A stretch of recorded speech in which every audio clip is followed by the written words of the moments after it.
Fala pessoal, tudo bem com vocês? Bom, começa agora mais um Inloco Podcast e meu nome é Fernando Taironi. O meu, Rafael Lorenzoni. E para você que ainda não nos segue, Instagram, Facebook, Twitter, YouTube. É tanta rede social que dá branco, né? Todas as redes sociais, clica lá, dá um joinha, curte, compartilha.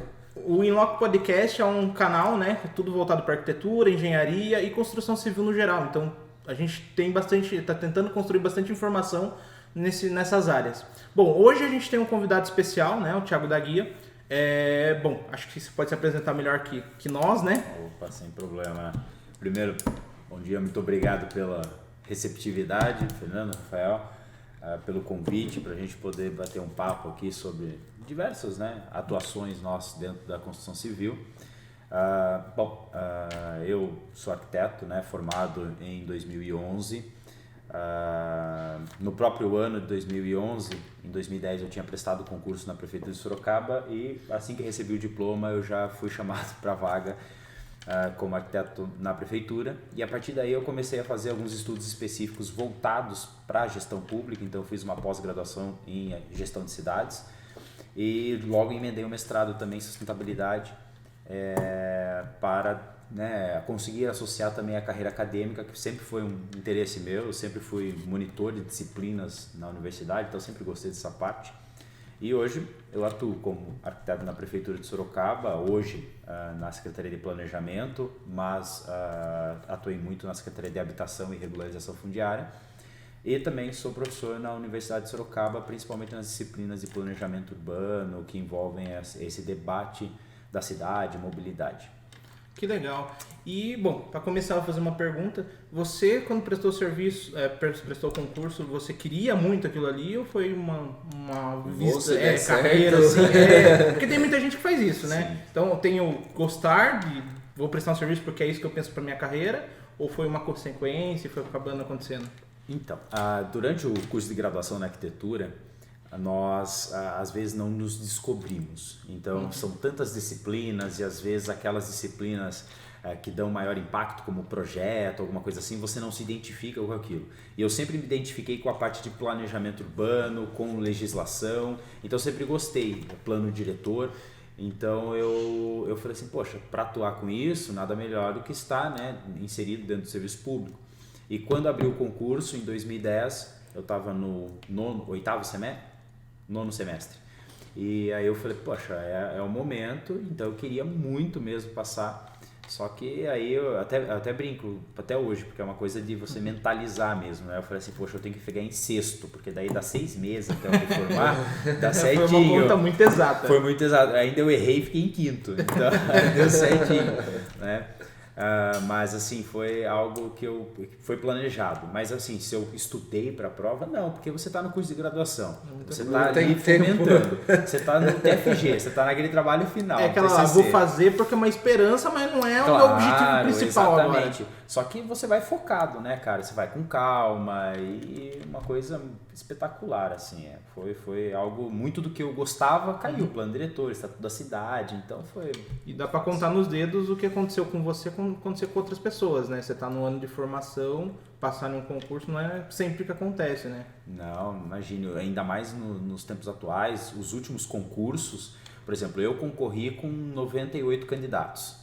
Os próximos concursos, que daí teve em 2014, 2018, você já subiu para uma média de 500, depois já subiu para mais de 2.000 candidatos para a vaga, então... Foi cada vez acirrando mais. Exatamente, né? Até visto o cenário político-econômico que aconteceu no Brasil, né? A nossa construção civil sofreu bastante num tempo atrás, então o pessoal utilizava como um artifício, muitas vezes, para ser uma válvula de escape. Legal.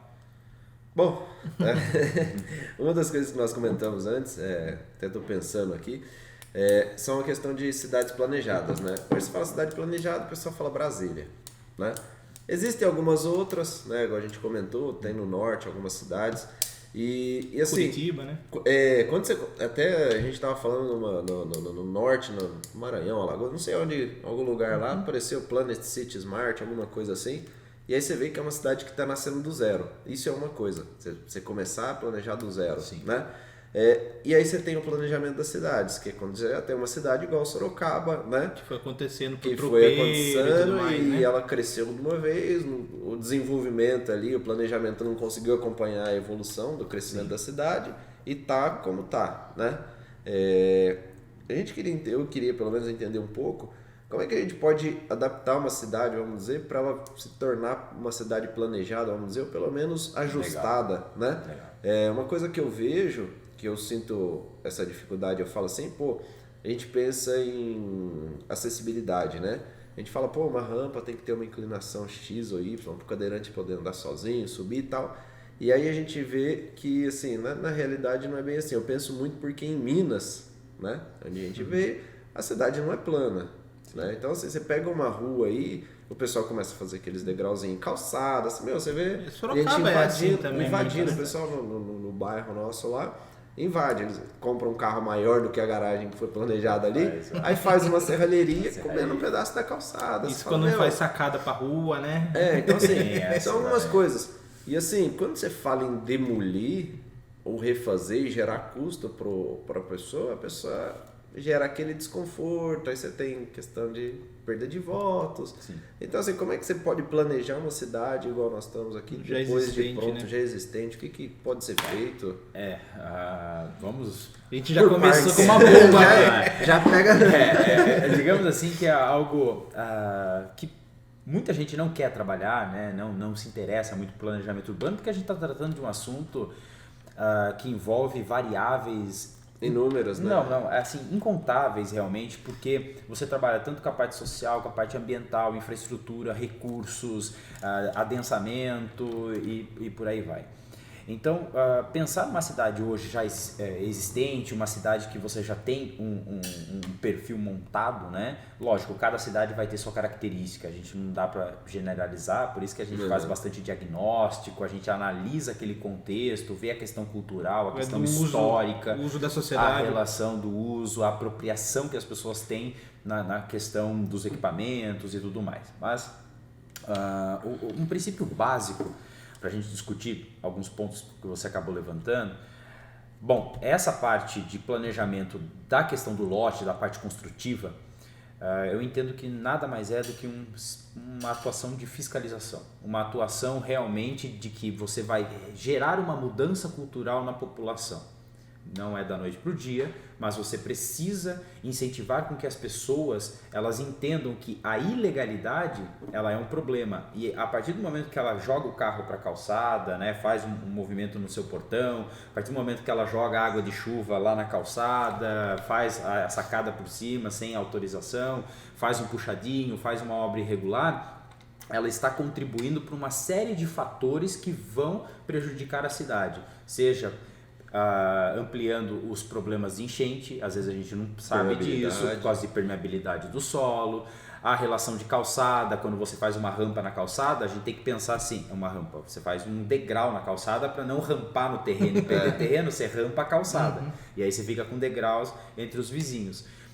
Uma hora você vai ficar idoso, você pode ter um parente, um familiar que às vezes vai ter uma mobilidade reduzida, poxa, pode ter grávida, pode ter qualquer situação e a gente não está pensando, é a cidade do amanhã, né? Então nessa questão da acessibilidade é muito a parte de fiscalização e realmente uma educação urbanística. Essa fiscalização pode ser, por exemplo, sem valores, porque quando você fala valor, dói mas assim, aquela notificação, 1, 2, aí na terceira você vem com uma multa, alguma coisa? Pode, dá para se criar um programa, né, dentro do planejamento urbano, que você vai atuar como medida de educação, igual eu falei, vamos educar. Seria a comunicação inicialmente. Perfeito, vamos explicar para a população por que não deve construir irregular, porque ela está gerando efeito colateral lá no rio, no córrego, para ela mesmo, no futuro, porque você não pensa nessa questão dessas variáveis que envolvem a cidade, né? Por exemplo, na Zona Norte a gente vê ali que um avança o portão, o outro, o vizinho, já começa a pensar em avançar o portão. Problema. Quantas vezes a gente não pega clientes e fala assim, mas o meu vizinho fez. Fala assim, gente, não é porque seu vizinho fez que ele vai conseguir fazer a legalização e que ele vai conseguir fazer a averbação daquela construção na matrícula. Ou seja, quando precisar fazer um inventário, quando precisar vender aquele imóvel, vai ter que demolir, porque está descumprindo totalmente a legislação urbanística. Ou seja, você quer entrar nesse cenário? Eu acredito que não, porque aí você vai desvalorizar seu imóvel, você vai gastar recurso em material da construção civil e depois vai precisar demolir, né? Então isso é um problema. É um trabalho que o pessoal não pensa. Exato, porque assim, eu estou vivendo hoje. Só que aquela casa, aquele comércio, aquela indústria vai passar algum momento para alguém. E se a gente for nos trâmites legais, você vai precisar fazer a transmissão. E a transmissão só se faz se você tiver averbado, se tiver tudo certinho. E para averbar tem que legalizar na prefeitura. Então aquele puxadinho, aquela permeabilidade que você não deixou e tudo mais, às vezes você vai ter que quebrar piso para você deixar um jardim. É um exemplo muito concreto. Eu estou hoje na prefeitura com uma legalização que, assim, eles deixaram de fazer o inventário por 10 anos, eu creio, assim. Mais ou menos isso, eu não tenho certeza a data. E agora decidiram fazer. Aí o que aconteceu? Travou no cartório. Por quê? Porque estava irregular. Aí a gente vai fazer regularização agora, tem que mexer com calçado, porque é de esquina, tem que fazer a rampa de cadeirante, né, de acessibilidade. Sim. Enfim, tem diversas normas que às vezes, talvez na época que eles fizessem, talvez ainda não tivesse em vigente.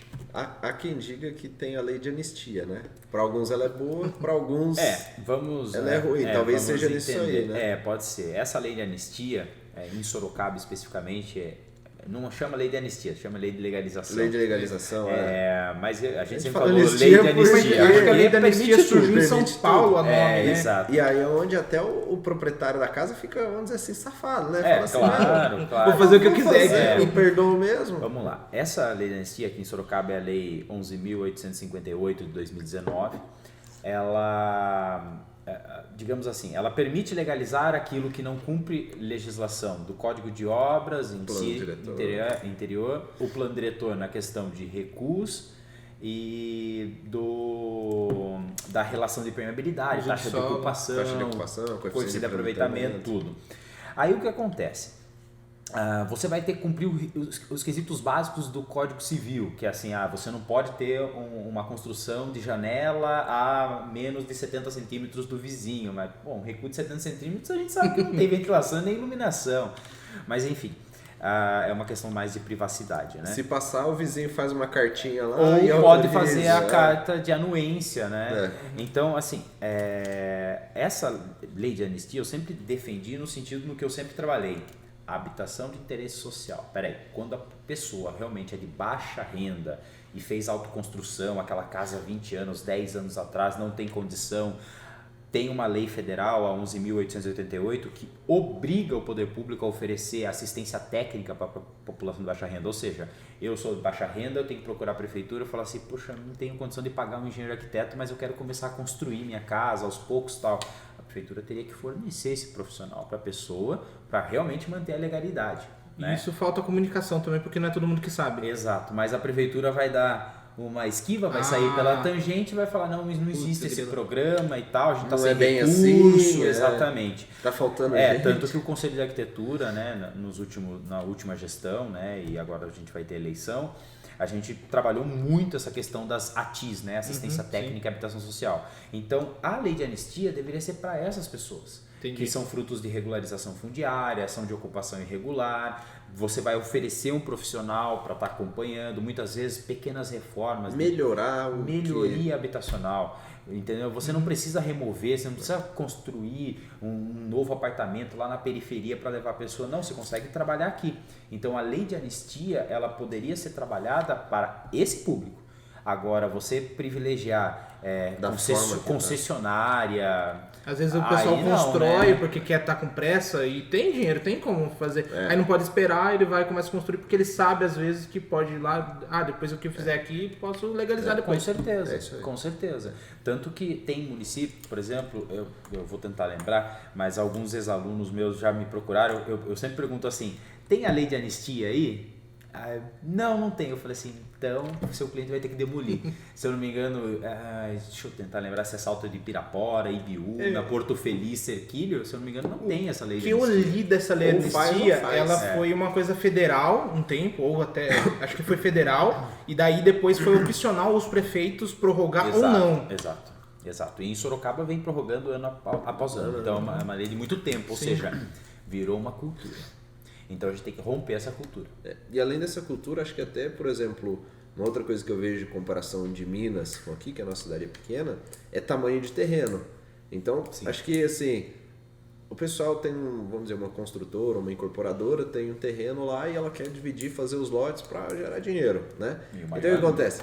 O maior número de lotes, o maior número de dinheiro. Sim. Então ela vai lá, fraciona no mínimo possível, 5 metros. Que assim, pra mim é um absurdo ter um terreno de 5 metros, dependendo da região. Lá em Minas, o terreno menor é 10 metros de frente por 25 de comprimento. Então, assim, é 250 metros. Aqui você acha 150 metros, 100 e poucos metros. Isso. E é o que acontece? O cara já não tem espaço interno. O que ele faz? É onde ele vai deixar o degrau na calçada, onde ele vai invadir recuo, porque assim... Ou ele verticaliza ele impõe um pouco, Então, talvez seria até um caso, não vai ter terrenos menores que 7 metros. Não vai ter terrenos de testada, né, no caso. Lógico, vai ter salvos... algumas ressalvas, por exemplo, um terreno de esquina, terreno assim, assado. Isso foi até uma discussão que foi nessa semana mesmo, na minha aula de planejamento urbano, eu comentei com os alunos essa questão do excesso de planejamento. É uma coisa louca de se falar, mas é muito isso, né? Muitas vezes a gente vem com uma estrutura muito regrada e nós estamos prejudicando a cidade. Dentro da academia a gente fala assim, o plano diretor ele não tem desenho urbano, ele não permite isso que você falou, da pessoa criar, porque muitas vezes você tem um lote de 5, lote de 7, e aí você vai ter um comprimento de 25, 30 metros, e aí se você perder na frente ali 6, 7 metros para fazer uma rampa, para depois chegar na garagem, entendeu? Quantas pessoas conseguem pagar por isso, sendo que já pagou um bom dinheiro pelo terreno. O metro quadrado vai ser mais caro, né? Muito mais caro. Então, o que acontece? Eu entendo assim que os terrenos menores, você está incentivando que você tenha mais pessoas, de mais casas, e normalmente esses novos loteamentos são na periferia, na borda. Então, o que acontece? Você leva uma baixa densidade distante do centro da cidade, e essas pessoas ou vêm trabalhar no centro ou vão para a zona industrial trabalhar, porque você cria somente bairros dormitório. Isso gera um custo urbano. Então, além de prejudicar a parte construtiva, a parte de acessibilidade, a parte econômica, você prejudica também a parte ambiental, porque você vai ter mais poluição, vai prejudicar o recurso, porque você vai ter que investir mais em transporte coletivo, e a infraestrutura, que é caríssimo para levar saneamento, fibra ótica, etc. Então tudo isso escolas, equipamentos públicos, né? Porque muitas vezes constrói-se às vezes de terreno de 125, 150 metros quadrados, fazendo com que é uma população X que vai lá, e muitas vezes são utilizadores do equipamento público, do transporte coletivo, da saúde pública e escola pública. Então você vai levar essa infraestrutura para lá. Por isso que eu sempre falo assim, na gestão pública, se nós não tivermos o controle dessa expansão da cidade, o planejamento disso, nós nunca vamos fechar a conta. Sempre vai faltar vaga em creche, sempre o atendimento médico vai ser ruim no serviço público, o ônibus vai estar lotado ou a linha vai demorar 2, 3 horas para passar, porque a cidade vai embora e você não tem, e onde teria ali aquela concentração de empregos, poucas pessoas moram.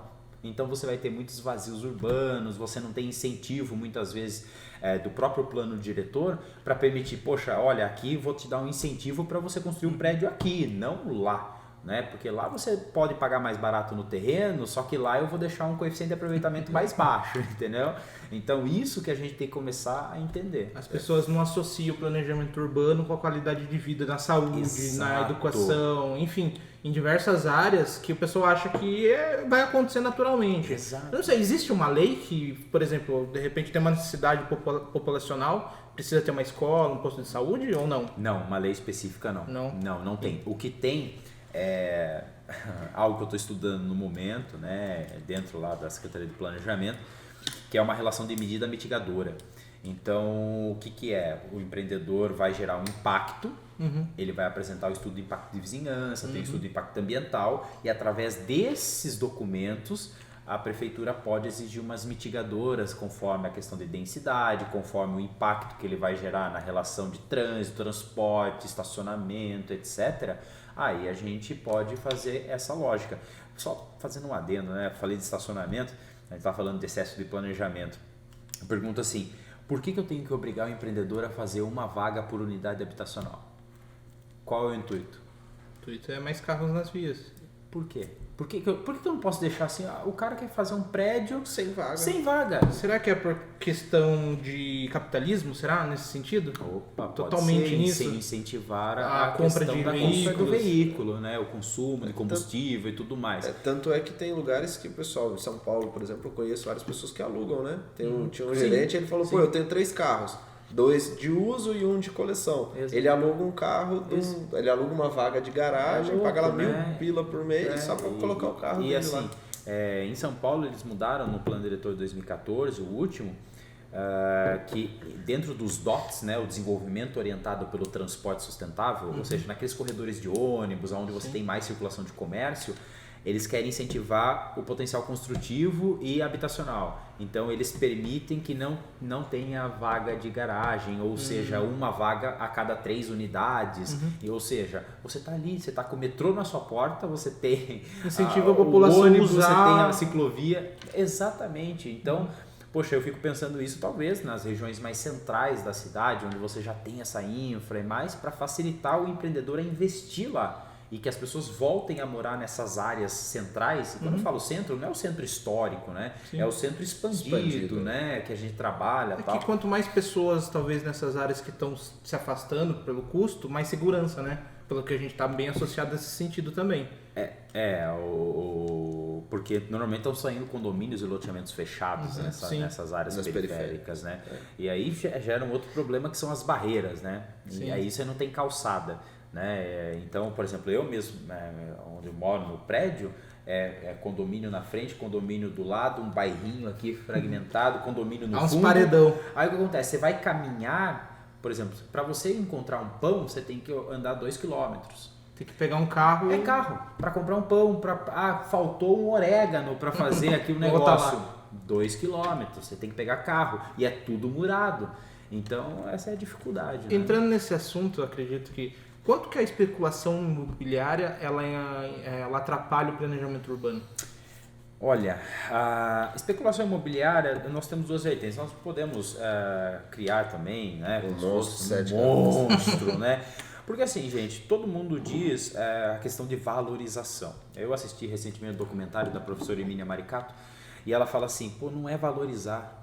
A questão é assim, quando você está valorizando o imóvel, entre aspas, você está dificultando cada vez mais o acesso. Então vai chegar um momento que vai estar tão valorizado o negócio, vai estar tão caro, que quem que vai conseguir acessar? Ou seja, às vezes os meus netos, bisnetos não vão ter acesso à terra porque vai estar tão valorizado. É uma coisa, né, lá para frente. Mas voltando nesse assunto...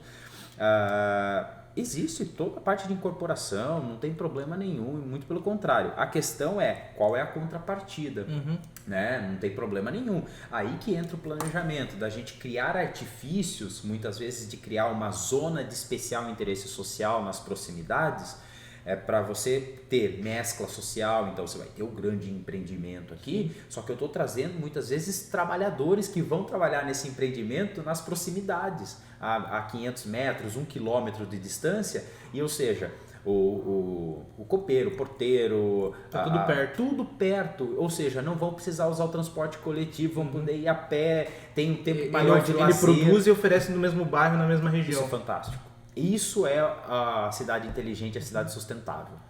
Eu comecei a desenvolver uma pesquisa, um mestrado na FAO, que eu fazia era um condomínio que oferecia, praticamente um condomínio aberto, que oferecia hospital, oferecia tudo na mesma região, no mesmo local, e ao mesmo tempo a contrapartida nesse sentido, incentivar que os moradores sejam parte desse hospital ou farmácia. Então, vamos dizer, um médico lá, seria mais barato ele comprar, porque ele poderia estar atendendo também na mesma região. Perfeito. Então, está em desenvolvimento a ideia, mas vai muito dessa... Isso é muito interessante, porque eu acabo pegando muito atendimento e orientação de trabalho final de graduação voltado para habitação social, que eu sempre trabalhei. Eu sempre falo para os alunos que a coisa mais fantástica é a gente fazer a mescla de usos, principalmente na questão habitacional, para entrar nessa questão que a pessoa vai morar lá, só que no térreo eu posso oferecer cursos, eu posso oferecer salinhas para alugar para um cabeleireiro, barbeiro, para vender doce, para fazer questão de corte e costura, para que aquela população que é de baixa renda, às vezes vende no seu apartamento, e acontece muito isso nos empreendimentos de habitação social, ela tem um espaço realmente, e esse espaço é público. Então é aquele térreo que você faz essa integração, né? Então entra muito no que você falou nessa sua pesquisa, de fazer essa contrapartida, né, dos usos. Na pesquisa ainda tem uns contrapontos, que é usar o BIM para tornar tudo aquilo mais barato e mais eficiente, outras tecnologias. Por exemplo, um mercado que se autossustentar, vamos dizer assim, usar a tecnologia a favor, como hoje em dia estão cobrando por pulseiras ou cartão em contato, mas não eliminar o uso das pessoas dentro de um mercado. Então seria mais assim, tornar mais eficiente tudo com um custo menor e que as pessoas tenham alto interesse de manter aquilo ali. Seria mais ou menos isso, essa linha de pesquisa. Muito legal. Quando fala até em colocar pulseira ou cobrar no celular, a pessoa ainda tem um pouco de receio, né? Eu vejo que assim, em Sorocaba, quando falaram, não vai ter mais cartão no ônibus, o pessoal fala, pô, como assim? Não vai ter mais cartão e tudo mais? Porque realmente tem gente que tem dificuldade, né? Você vê quem usa transporte público bastante assim, é senhor, né? Idoso, idosa e tal. E aí você fala, pô, não tem um cartãozinho ali? Mas eu acho que isso daí também é uma falha de comunicação nesse sentido. Por exemplo, lógico, tem um idoso que tem uma dificuldade de aprender, mas às vezes a população não foi avisada muito antes que seria dessa forma. Assim, eu acho que não é nem muito isso. Eu acho que é a questão de saber usar mesmo. Cara, eu trabalhei em obras grandes, então você pega aquele pessoal que vem do Maranhão, da Paraíba e tal, mas do interior, cara. Chega na obra lá, não sabe usar um vaso sanitário, velho. Sabe, umas coisas malucas, assim. Então você fala assim, pô, o cara largar o dinheiro ali, né? Largar o cartãozinho que ele sabe recarregar ali pra colocar no celular, pra baixar um aplicativo, pra comprar crédito via cartão de crédito. O cara fica maluco, velho. Não, é a doce ilusão que todo mundo está no mesmo patamar. É isso aí, não existe. É tratar o Brasil como se fosse todos iguais. Cara, né? nós somos... Imagina, né? Nós somos muita desigualdade, né? É um país continental cheio de desigualdades, com perfis culturais totalmente diferentes. É um país com vários países dentro, exato, né? E com vários migrantes, né? Então, principalmente nós, a construção civil, né? A gente trabalha com vários perfis, né? Homens, mulheres, de todas as regiões, às vezes até mesmo de outros países aqui, sul-americanos. Exatamente. Da Haiti, eu já contei um pouquinho aqui, eu fui, antes, para mim poder pagar minha faculdade, eu fui gerente não, entrei como funcionário no McDonald's e passei a ser treinador. A função que eu mais tive tempo lá dentro foi como treinador. Tinha funcionário que eu não conseguia ver horário em ponteiro, ou algumas coisas você fala assim, básico. Coisas simples, assim, por exemplo. Pra gente, né? Talvez básico. A gente tinha que datar tudo, às vezes tinha uma dificuldade de escrever as datas. Então isso tá tão próximo da gente que às vezes a gente até dá uma assustada nesse sentido. E só que nem a deles, no caso. Eu ainda bato nessa tecla que é questão de informação, não tô falando só a mídia divulgar, tô falando ter uma escola de melhor qualidade, uma escola mais próxima. Por exemplo, como que a gente resolvia esse problema dentro da educação, vamos dizer assim, o treinamento dentro do McDonald's? Informando, ensinando, pegando pela mão que nem uma criança. Não, é assim que funciona, é assim que a gente vai fazer. E a metodologia também ajuda bastante. Eu até comentei que eu troquei de plano de celular, foi uma coisa que fui numa loja. E lá você assina contrato tudo no tablet ali, eles tiram foto para reconhecer e tudo mais. E eu falei, poxa vida, aqui vocês estão falando, a gente assina no tablet aqui com canetinha. Mas e quando a pessoa não sabe ler ou escrever? Porque existem pessoas simples. Antigamente o pessoal era, quando não sabia ler escrever, no interior digital. lá de Minas Gerais, era digital, carimbava lá, batia digital, né? Como é que você integra isso? Então é onde a gente tá falando, é uma coisa simples, mas você pega isso para tudo, cara, a integração. E é muito interessante, né? Porque isso está dentro do planejamento urbano, a questão educacional, né? A educação urbanística. E a gente tem um exemplo na América do Sul, que eu uso muito em sala de aula, que é a Colômbia. Então, nós tivemos sérios problemas na Colômbia, principalmente nos anos 80 e anos 90, de altíssimo problema de violência, realmente uma questão problemática. Narcotráfico, né? Narcotráfico terrível em Medellín. Até hoje ainda existe um pouco. Existe um pouco, bem forte, mas em Medellín, o que eles fizeram? A partir de uma mudança cultural. Então, eles entenderam que, como que eu vou melhorar a qualidade de vida da minha cidade e das pessoas? Eu tenho uma série de favelas no topo do morro, então a gente está falando dos Andes, né? A gente está falando daquele problema. A Colômbia a gente está falando do terrível. caso extremo, né? Porque chegou, pelos documentários que eu sei também, eles chegaram a ter um ídolo traficante. Sim, tem uma favela que chama Dom Pablo, né? Então, essa a grande questão. Então, em Medellín, sim. Propriamente em Medellín, onde Pablo Escobar morava. Então, eles fazem o quê? Eles pegam e identificam onde estão esses grandes núcleos de violência, tráfico de drogas, e eles vão implantar os melhores equipamentos socioeducacionais, as melhores que eles chamam bibliotecas parque. Então, eles pegam, urbanizam a favela, mesmo, coisa simples. Leva saneamento, uma calçada decente, arborização, e constrói uma biblioteca parque, onde essa biblioteca tem auditório, salas de informática, onde você tem o acervo da biblioteca e alguns cursos a serem oferecidos. Cada biblioteca tem um perfil do bairro que está sendo inserido. Seria tipo o Parque da Juventude, mais ou menos, São mais Paulo? ou menos isso. Entendi. E aí o que eles fazem? Nesses pontos eles melhoram a capacidade de transporte. Então eles criam o que eles chamam de metrocable, que é o bondinho, para ficar mais fácil, instala a escada rolante, melhora o sistema de transporte coletivo junto com o trem, o metrô, e aí eles começam a investir umas coisas de repente fantásticas. Leva a população para conhecer. Essa é a diferença. Você pegou o estudante da universidade pública que tem recurso lá de Medellín e ele tem que subir o topo da favela para encontrar a melhor biblioteca, para ter o melhor acesso à internet, para ter... É incrível. E como é que funciona a questão de segurança? E aí, só na parte de urbanização, cara. E aí a população se integrou disso. Aí é o que aconteceu. A própria população vendo aquelas obras, aquelas transformações e a melhoria da qualidade de vida, que hoje a gente não pode comparar Medellín com nenhuma outra cidade da América Latina, porque na verdade a população mudou. A população não deixa degradar o espaço público, a população pega no pé, a população tem consciência da questão política e econômica, então eles são bem incisivos nessa parte. Então é o que a gente estava discutindo, né?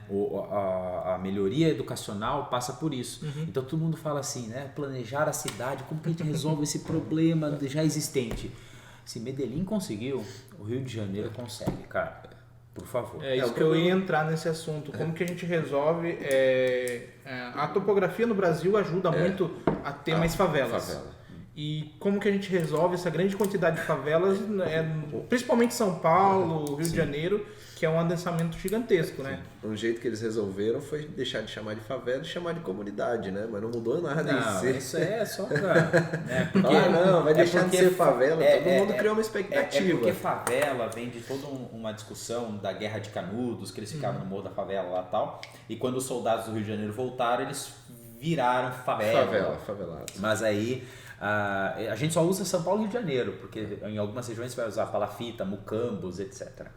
Então, os nomes só mudam. Em Votorantim fala área verde. O meu estudo de caso do mestrado foi nas favelas em Votorantim, área verde. E não pode falar favela. E o pior é que cada região metropolitana tem uma grande quantidade de favelas, né? Às vezes o pessoal olha, acha que é só um morro cheio de casinha. Não, às vezes não é só isso. Não é só isso. E assim, voltando, né, a dificuldade de você planejar é assim, cada caso vai ser um caso. Então a gente tem vários casos em São Paulo mesmo, por exemplo, a favela de Heliópolis, você tem vários grupos de arquitetos que trabalham. Então você tem desde o Rui Otaki, você tem lá o Bicelli Catiburian fazendo projeto lá, e você tem o Hector Vileca. Então eles pegam partes daquele núcleo gigantesco que você tem lá, sei lá, 60 mil pessoas morando. 60 mil pessoas, cara. É uma coisa absurda. Não tem como remover.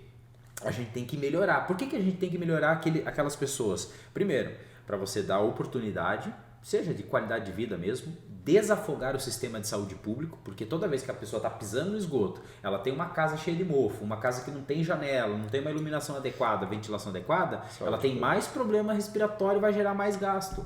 A cada real investido em saneamento, você economiza 4 em saúde. É uma matemática mais do que comprovada.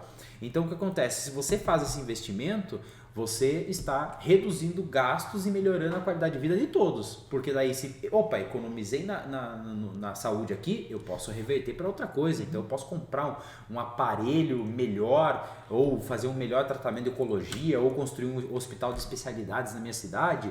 Então, assim, por que sempre reclamam que não tem recurso? É porque muitas vezes é fruto do próprio erro no planejamento urbano.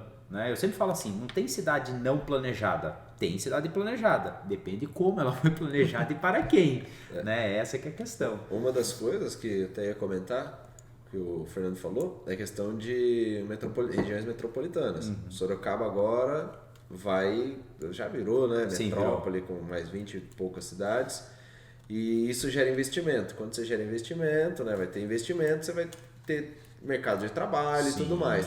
E é onde o pessoal do Nordeste, de todo lugar, por exemplo, o pessoal que trabalha comigo nas obras veio em 90 e poucos aí quando Campinas estava bombando. Exato. Né? Então a ideia agora é que Sorocaba expanda, vamos dizer assim, tenha dinheiro, tenha trabalho, E assim, com isso vai vir esse pessoal e aí acontece isso aí. Pô, vai comprar um terreninho ali, vai invadir, vai não sei o quê. Porque assim, já não vai ter espaço. O cara não vai querer morar em outro lugar, vai achar um lugarzinho ali bacana para ele. E não tá preparado para esse público, vamos dizer, que vai chegar. Sim. Essa questão é uma questão que eu trabalho na disciplina de sexta-feira, que é processos metropolitanos, estudos sociais e econômicos. E eu falo para os alunos o seguinte problema: eu tenho uma teoria do apocalipse zumbi em Sorocaba. E é um problema. Eu também é um problema. Aí, eu acho que vai... Por quê? Tem a região metropolitana, nós somos 27 cidades, incluindo Sorocaba, então Sorocaba mais 26. E você tem um aporte maior de recursos. Sorocaba, se a gente pegar o plano diretor, aí é o planejamento local, a gente tem uma zona norte, extremo norte, perto da Castelo Branco, com um potencial industrial, então toda uma mancha roxa lá para a indústria. Só que nesse meio do caminho, a gente tem uma série de vazios que já tem infraestrutura. Aí o que acontece? Essa terra já especulou. Ou seja, tem dono, o cara já tem um projeto que daqui 10 anos ele vai fazer um condomínio, um loteamento, ou seja, essa população que vem para trabalhar nas novas indústrias que vão se apropriar ali do parque tecnológico, pé da Toyota e tudo mais, onde eles vão morar? Eles vão morar aonde? Na zona oeste, lá na zona leste e ter que percorrer mais de 12, 15 quilômetros para chegar no local de trabalho. Sem falar, nós vamos aumentar o trânsito daqui desse tempo. Então, aí o que acontece? Essa região, ela é ainda margeada pelo rio Sorocaba. Olha o problema. E cheia de veios da água, cheia de córregos, divisa com Porto Feliz. E aí Porto Feliz é zona rural para lá. Olha quem a gente vai afetar na metrópole. Então toda essa discussão de metropolização, Sorocaba vai gerar um impacto em Porto Feliz, na zona rural, que eles não estão preparados e nem vão saber o que aconteceu. Da noite para o dia você já vai ver uma série de ocupações. E é isso que acontece. São Paulo foi assim.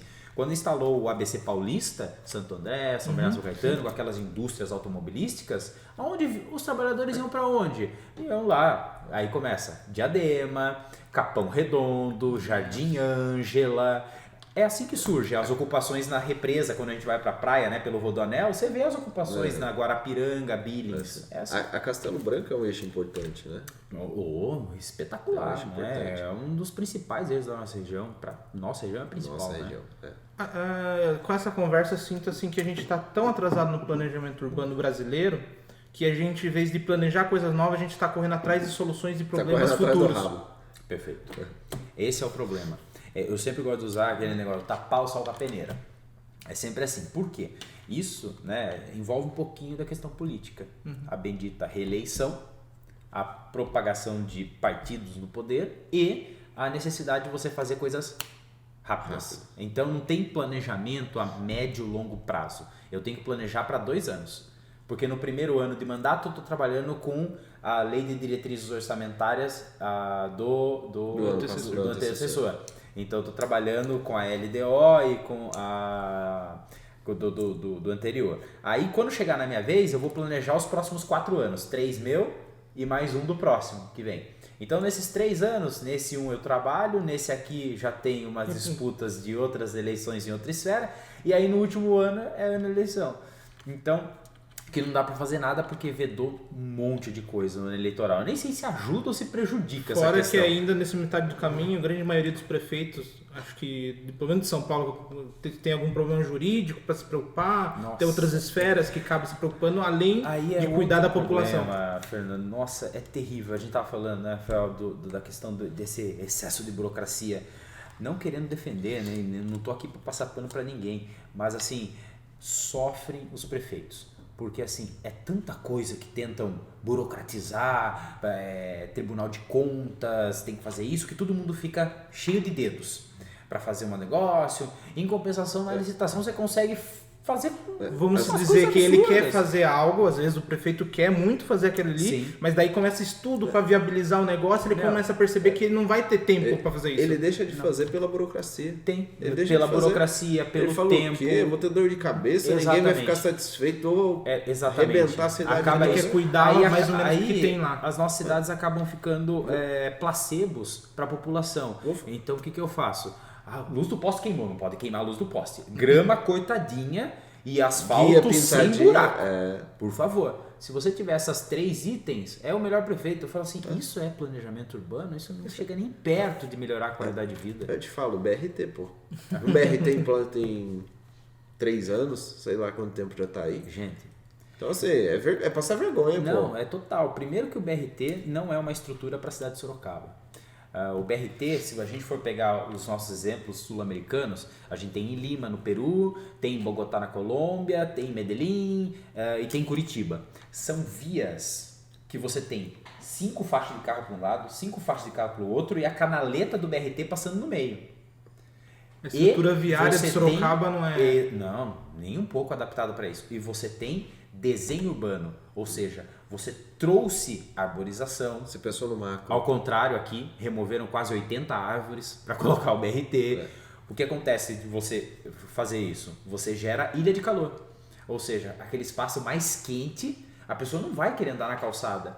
Então o que acontece? O BRT ele acaba sendo um empecilho para o comerciante. Eu já falei.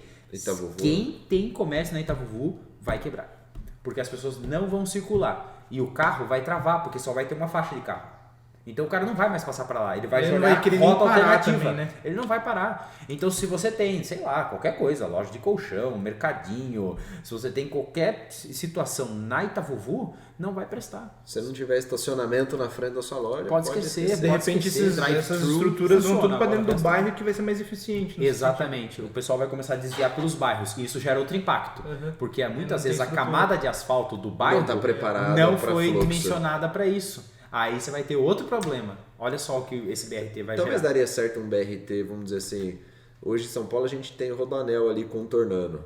Você acha que isso eu já pensei. Para metropolitano, um BRT, sim, vamos dizer, pegando Porto Feliz, Sorocaba, Itu, Pepita, assim, fazendo todo um anel viário. Sim, nas últimas eleições eu pude participar de um plano de governo de um candidato X e junto com uns colegas, um geógrafo e um arquiteto também, nós pensamos o seguinte: Sorocaba, dentro da mancha urbana, a gente não precisa de grandes ônibus, aqueles ônibus, porque muitos bairros eles saem com 5, 6 pessoas do ônibus para 40 lugares. Isso é um absurdo, isso é um gasto desnecessário, um impacto no trânsito. Mas nós temos um privilégio. Raposo Tavares, Castelo Branco, Branco, Castelinho, Charuri. Você consegue fazer um anel aqui e criar terminais de transferência nesses pontos que daqui vão surgir micro-ônibus que vão atender essas localidades. E você não precisa mais de terminal no centro. E depois você ainda tem Tatuí ali, né? Você tem a rodoviazinha Tatuí que liga porque hoje a gente está totalmente dependente de uma rodoviária que não tem estrutura para isso também. Também não. Tanto a rodoviária quanto os terminais em zona central são péssimos. O centro, um momento não era nem para passar carro em alguns lugares. Criar verdadeiros calçadões, como é Curitiba, como tem em Buenos Aires, para a gente poder ter um incentivo comercial. Quem compra é o pedestre. Em Indaiatuba fizeram um terminal rodoviário novinho ali, bem próximo da rodovia do Açúcar, aqui, Castelinho. Meu, excelente, você vê novinho, pequeno, mas atende todo mundo, você fala, meu Deus do céu. É tranquilo, você pode criar uma rodoviária que tem uma distância considerável, igual um aeroporto, deve ser, e você cria um terminal nas proximidades, né? Por exemplo, não precisa ser um terminal grande, né? Não, é um que leva para outro. Ó, uma cidade que nem é muita coisa, Praia Grande, muita coisa, desculpa falar isso, né? Não tem uma importância no cenário brasileiro. Mas Praia Grande é assim, você chega de ônibus, pimba, do lado o terminal. Eu vim turista, ó, tá aqui o bilhete unitário, topa, tchau. Então, reformulando Praia Grande, né? Eu falo isso para todo mundo. Você vê lá, tem um puta calçadão, investindo em segurança pública ali no calçadão, investindo em iluminação, investindo Exato. Você falou tudo, iluminação pública, tanto por baixo quanto por cima, é segurança. O calçadão faz com que as pessoas circulem, né? Então você reduz as pessoas usarem, né? Eu fui em cada esquina, tinha uma viaturazinha da polícia, guarda circulando, você fala, meu, tranquilo. Traz segurança para a população utilizar o espaço, né? Sim. Que é direito deles, na verdade. E você cria ali na orla uma série, então você tem desde os prédios habitacionais até os comerciais. Então você tem fluxo de pessoas o tempo inteiro. Então a polícia, ela tá para inibir muitas vezes aquele batedorzinho de carteira, alguma coisa assim. Mas os olhos, as pessoas circulando no espaço é a melhor segurança que tem, não tem segredo. Eu, desde que estou em Sorocaba, eu vi que da rodoviária que ia estar, sei lá, em vários lugares, no intermodal, de repente. Não sei até onde isso é verdade, se existe um estudo para se alocar em um novo espaço, não sei se você pode passar alguma coisa disso. Sim. Tem até demarcado no plano diretor de Sorocaba, que é uma operação urbana consorciada, mas a ideia seria a antiga Aços Vilares, e virou Gerdau, e agora não tem mais nada, ela virou de interesse público. Então ali seria uma tratativa de intermodalidade. Só que eles estavam de um planejamento errôneo, ainda assim centro, de criar, de criar um VLT para tudo. Você pode aproveitar a ferrovia em alguns pedaços para trem e o VLT vai vir uma estrutura complementar. Entendi. Isso é interessante, isso poderia ser interessante. E daí eles queriam interligar até o BRT de repente ou não? Seria do VLT mesmo? O BRT vai passar no centro, né? Sim, vai ter BRT na Avenida São Paulo, que é bem do lado ali, né? Então teria uma articulação, sim. E talvez ali eu acho que eles jogariam até a rodoviária, porque tem espaço, hein? Então, porque a grande questão da grande população, até que não tem conhecimento técnico nenhum, eles reclamam muito da rodoviária. Eu já usei muito, porque eu fazia esse caminho de Sorocaba para Itapetininga. Itapetininga não é lá muitas essas coisas, mas é um pouco melhor do que de Sorocaba. Daí você pensa, Itapetininga para Sorocaba, é uma diferença gigantesca.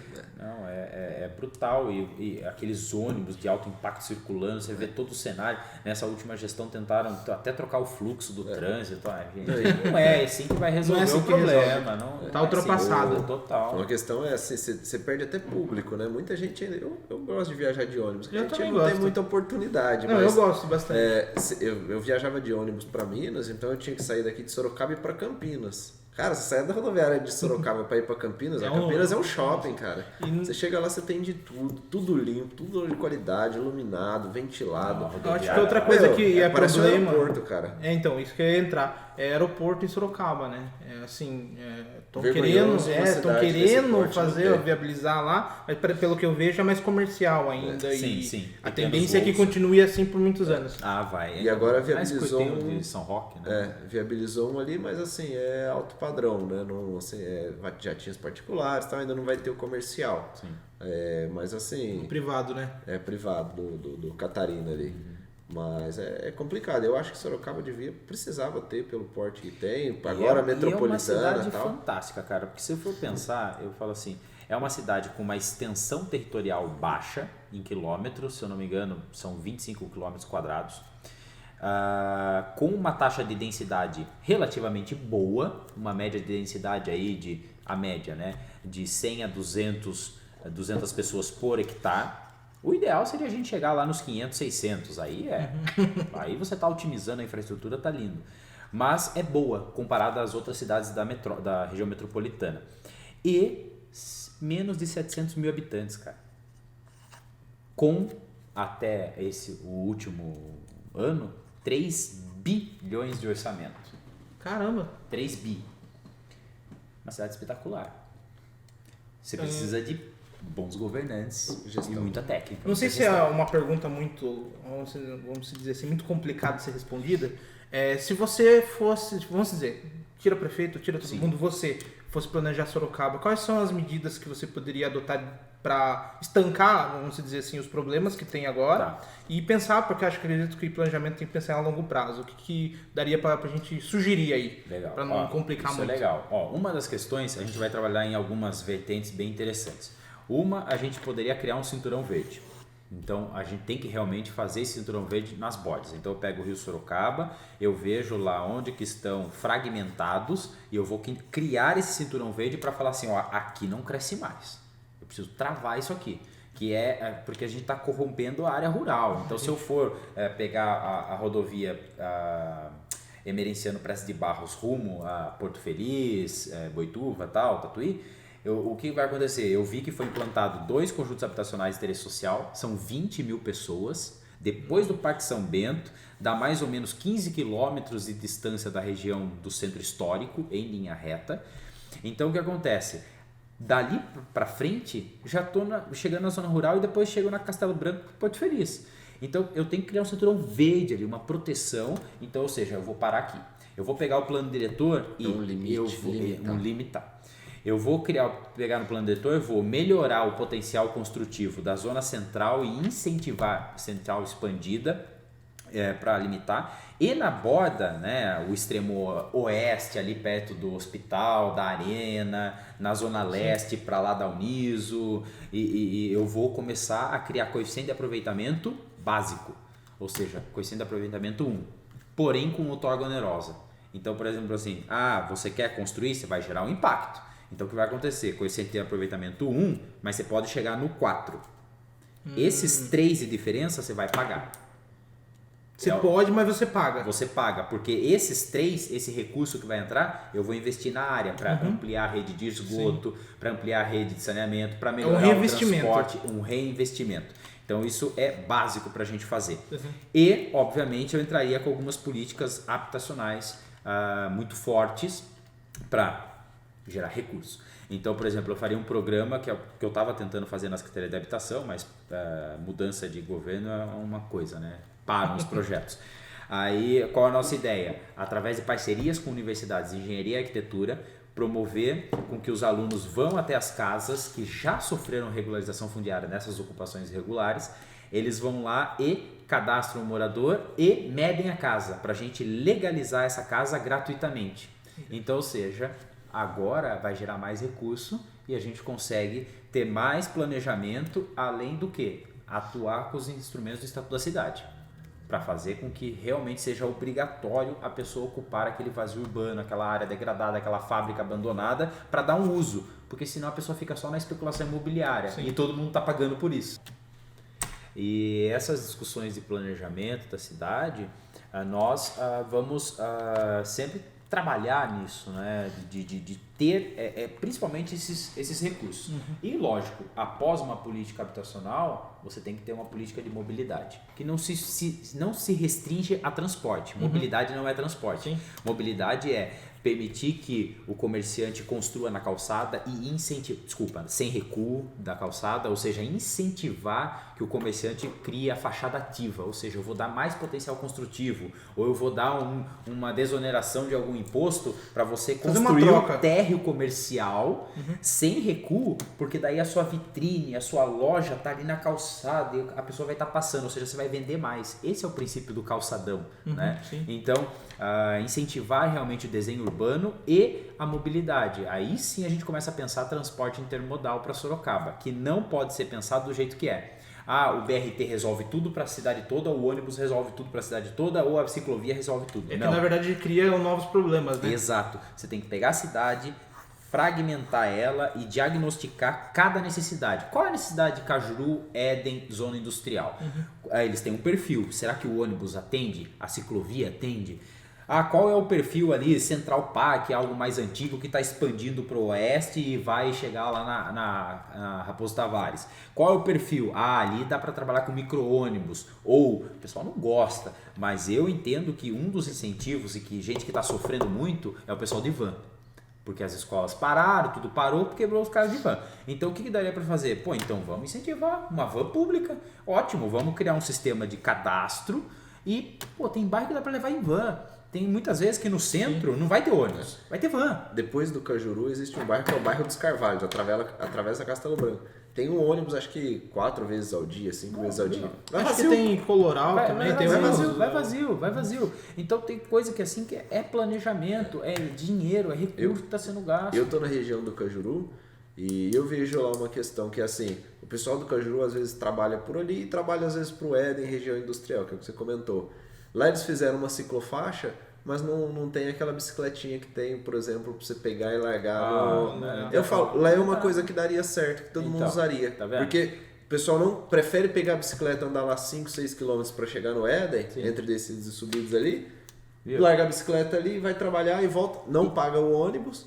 É tranquilo pra você ir de manhã e voltar à tarde. Você não pega estresse cheio e tal. Foi uma coisa que eu notei que não. E nesse quesito, o nosso sistema de aluguel de bicicleta é muito ruim. Eu fui para Curitiba em julho do ano passado e o que eles fazem? Parceria público-privada. Parceria vai ser. Pega lá, você baixa o aplicativo do Yellow. Você baixa lá, aí você coloca crédito com o seu cartão de crédito. É isso aí. No celular. Aí você pega, chega lá na bicicleta, pumba no QR Code, tá liberado para você. Você não tem manutenção. Vai gastar, sei lá, R$1 por tantas horas, não sei o quê. O patinete elétrico é mais carinho. Não sei o quê, 50 centavos a cada tantos minutos. Então, não dá manutenção, a empresa vai ganhar, o poder público ganha e facilita bastante, porque você pode deixar onde você quiser. Quanto tá uma passagem? Quanto tá uma passagem hoje? 5 e pouco. Você pega aí uma bikezinha, você vai pagar... Vamos dizer, 50 centavos o minuto, não sei se chega a isso. É o patinete 50 centavos o minuto, né? Patinete. Você paga lá uma taxinha de R$2. Eu teria que existir mais essa parceria nesse sentido. Você pega uma coisa assim, rapidinho você chega, capaz de ficar mais barato ainda do que o ônibus. E eu falo assim, o Brasil já estava dando sinais de problemas políticos, sociais, econômicos há um bom tempinho. E com toda essa questão pandêmica, mundo, tudo mais, vai despontar que é a seguinte questão. Nós vamos precisar de gestores criativos e que desenvolvam a capacidade técnica dos seus profissionais, né? de dar oportunidade para quem é técnico mesmo das áreas. Então o que vai acontecer? É a hora da gente pensar assim, poxa, o comerciante está quebrado, está com problemas, tá não sei o quê, e o pessoal está desempregado. Como que eu vou gerar emprego? Eu preciso fazer parceria público-privada. Eu tenho recurso público, mas eu também não tenho como fazer manutenção. Então o cara pode explorar a marca dele e fazer a manutenção do meu parque. Eu não tenho know-how, não tenho tempo, vou deixar para alguém. Exato, a prefeitura, na verdade, hoje as prefeituras têm muito déficit de servidor público concursado, técnico, especialista, muito déficit. Ou seja, a gente faz mais planos do que propriamente executar, porque não tem material humano para fazer isso. E às vezes você chega lá, às vezes a prefeitura não tem nem a grana, o cara coloca até a grana, coloca tudo, e a prefeitura dá um incentivo fiscal pro cara. Incentivo fiscal, ou senão você pode pegar, gestão de parque, sabe? A gente gasta fortuna para fazer roçagem, cara. Isso é um absurdo. Então e é lindo, porque Sorocaba tem vários parques, né? É incrível, pode ter mais, deve ter mais. Mas assim, vamos desonerar isso aí então. Legal. Então, chego lá, Toyota. Quanto vocês querem para pegar o parque do Campolim e você colocar lá um totem seu e criar eventos? Adote seu parque, né? Adote seu parque. E criar eventos, criar qualquer coisa uma vez por semana. E olha que fantástico, imagine, ter a orquestra da Toyota. Resolve vários problemas. Poxa vida. Resolve da manutenção, resolve da divulgação da própria empresa, que vai gerar mais emprego. Claro, você pode, uma vez por semana, você pode criar um feirão Toyota Você lá. pode usar o parque, né? Exato. Porque... Não dá nada, não é privatizar, não é nada, é apenas parceria público-privada. Eles ganham, sociedade ganha. Porque eu sempre falo assim, não é poder público ganha prefeito ou eu que sou servidor. Não, é a manutenção cidade, disso, né? Todos nós. Todos nós ganhamos. Então, vai ser criatividade. Uma questão que eu tenho curiosidade também é no sentido assim, você falou de Medellín, Colômbia, quanto a gente consegue pegar de referência de outras cidades eficientes no mundo para trazer para o Brasil? Por exemplo, tem gente que fala que Amsterdã trazer não é talvez a solução, mas tem gente que pega de repente Curitiba para uma cidade que de repente que tem BRT, não funciona. Exatamente. Então, quanto que a gente pode pegar de referência, agregar isso para cada tipologia? Isso é uma questão que a gente avalia muito dentro do planejamento urbano, que é você estudar, ver o estudo de caso, diagnosticar a sua cidade e ver como a gente consegue implantar. Então, o problema é eu olhar e falar assim, nossa, como o BRT de Curitiba funciona, vou trazer para Sorocaba, que foi o que aconteceu na época. Vocês lembram que eles pintaram o corredor exclusivo, aquela faixa azul? A roda do ônibus fica para fora. Porque não cabe, não tem espaço. Tem coisas menores, né? Eles tentaram fazer no centro uma área uma faixa verde, né? Isso se chama urbanismo tático.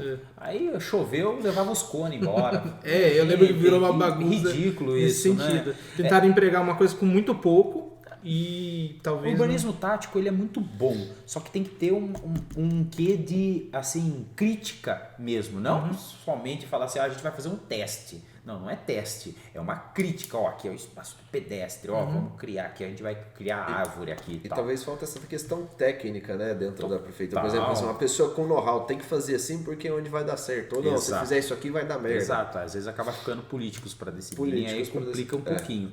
Então, essa questão da gente avaliar outras cidades, nós temos que ter muito cuidado, porque a gente tem cidades do mundo todo que são espelhos naquela região. Relevo, a questão climática, a relação cultural da sociedade, como que é a questão da morfologia urbana, né? Como que se dá essa formação de quadras, tudo isso interfere.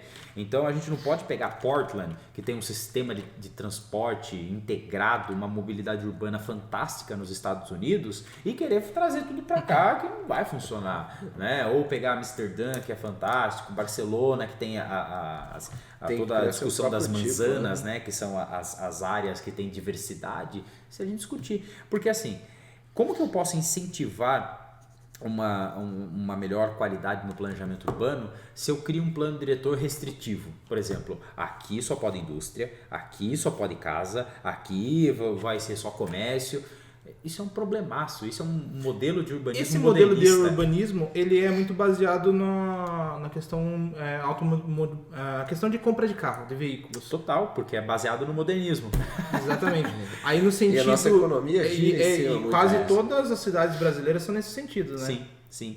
Por quê? Primeiro que ninguém quer pegar a fundo o planejamento urbano e realmente se debruçar naquilo, porque vai bater em interesses. E se eu manter o mesmo, plano diretores, a maioria é um copy-cola. Copy-cola, tem caso de plano diretor que ele tem... Eu já escutei, né, de uma colega de profissão, dizendo que tipo, tem área de mangue. Mas não tem mangue, entendeu? Por quê? Foi um copy-cola de um outro. Eu vi uma coisa da metropolitana. Se um dia a gente conseguir remover um bioma para outro lugar... É absurdo, né? Mas eu vi uma situação recente, uma reportagem que eles fizeram o quê? Teve algum tempo aí que tinha que entregar o plano diretor, senão o município não recebia o incentivo. Perfeito. A questão financeira. Então, acho que isso incentivou muito esse copy-cola. Não foi feito um levantamento. Não. Foi só copiado e colado e entregue para receber o benefício. Assim, quando saiu o Estatuto da Cidade, Lei 10.257 em 2001, ele obrigava que todos os municípios acima de 20 mil habitantes, integrantes de região metropolitana, ou declarados como instância turística, ou de interesse histórico, paisagístico, urbanístico, ou que tivesse cadastrado grandes áreas de problema, igual Mariana lá, que tivesse problemas ambientais, enchentes e tudo mais. Teriam 5 anos. Então, se você vê, em 2006 é o boom dos planos diretores. Tudo copiado. Horrível. Você vai lá e contrata uma empresa lá de Belo Horizonte para fazer o plano diretor de Votorantim. O que o cara de Belo Horizonte entende daqui de São Paulo, depois do interior de Sorocaba e Votorantim? Então, eu estou dando um exemplo, não é porque foi contratado, tá? Mas assim, foi o que aconteceu. Aí você tem, pelo centro da cidade, 10 anos para fazer a revisão.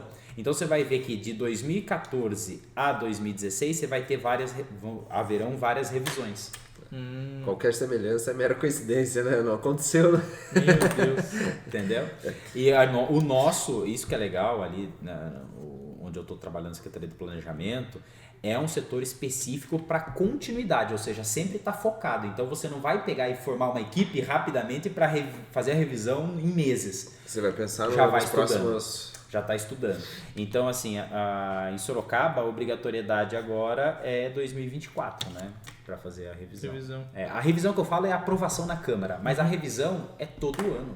Não tem como. Né? Até falando em aprovação, plano diretor, Opa! Eu queria entender um pouquinho mais sobre a aprovação de projeto. Por que Ótimo, tem tudo a ver. Sorocaba, por exemplo, é tão complicado? Né? Um exemplo que eu sempre cito aqui, a gente comentou isso outras vezes, é Itu. A gente está ali na região do Éden Cândido, então a gente sempre ficava pegando um projeto ou outro em Itu. E lá a facilidade é muito grande, né? Eu comento aqui, que falei também, que eu acho que isso aí poderia ter uma questão de integração, não sei. Eu penso que se fosse para eu definir alguma coisa para resolver os problemas da prefeitura, desburocratização, é integração de sistema. Total. Né? É você chegar lá e fazer um investimento bem pesado na área de TI, de infraestrutura, de tecnologia. Não sei se comporta aqui para Sorocaba, mas assim, é absurdo você, por exemplo, eu chego lá, demorou um pouco agora com essa pandemia pra gente aprovar um projeto, não atendeu um comunique, acabou arquivando, porque a gente não tinha. Você pedir um desarquivamento é 14 dias, de 14 a 21 dias, porque de lá vai para outro sistema. Pô, a gente não tinha nem que estar levando papel, a gente tinha que estar levando assinatura digital. Você vai lá, leva, tá aqui o arquivo em PDF, assinatura digital, tá aqui os comprovantes. Perfeito. O cara por online lá faz a aprovação, sabe? Se tiver uma dúvida, vem com o projeto plotado, impresso, alguma coisa assim. Eu vejo que até começou a se pensar nisso com a Prova Fácil, mas talvez ainda não tá... porque ainda só no residencial. Porque depois a Prova Fácil ainda tem que levar plano se você quiser. Sim, de qualquer forma ainda tem burocracia. Mas a autenticação podia ser uma assinatura digital, pô. Sem problema. Bom, assim, a gente queria entender como é que funciona o caminho mais fácil. Sim, vamos lá. Vou falar então meu pensamento, a questão de aprovação, daí a gente vai tratando as questões de como aprovar, né? Bom, eu entendo da seguinte forma. Nós somos poucos profissionais que somos avaliados por outro para ter a nossa certificação, ou seja, o nosso alvará de construção. Eu não entendo, porque não tem... O advogado, quando ele vai fazer uma petição, ele vai dar entrada em alguma coisa, não vai passar por um advogado da prefeitura para ver se está certo, mandar comunique-se para ele, para daí ele entrar no processo. Assim, é um absurdo, gente. Pô, eu sou engenheiro, sou arquiteto, eu tenho um negocinho chamado responsabilidade técnica.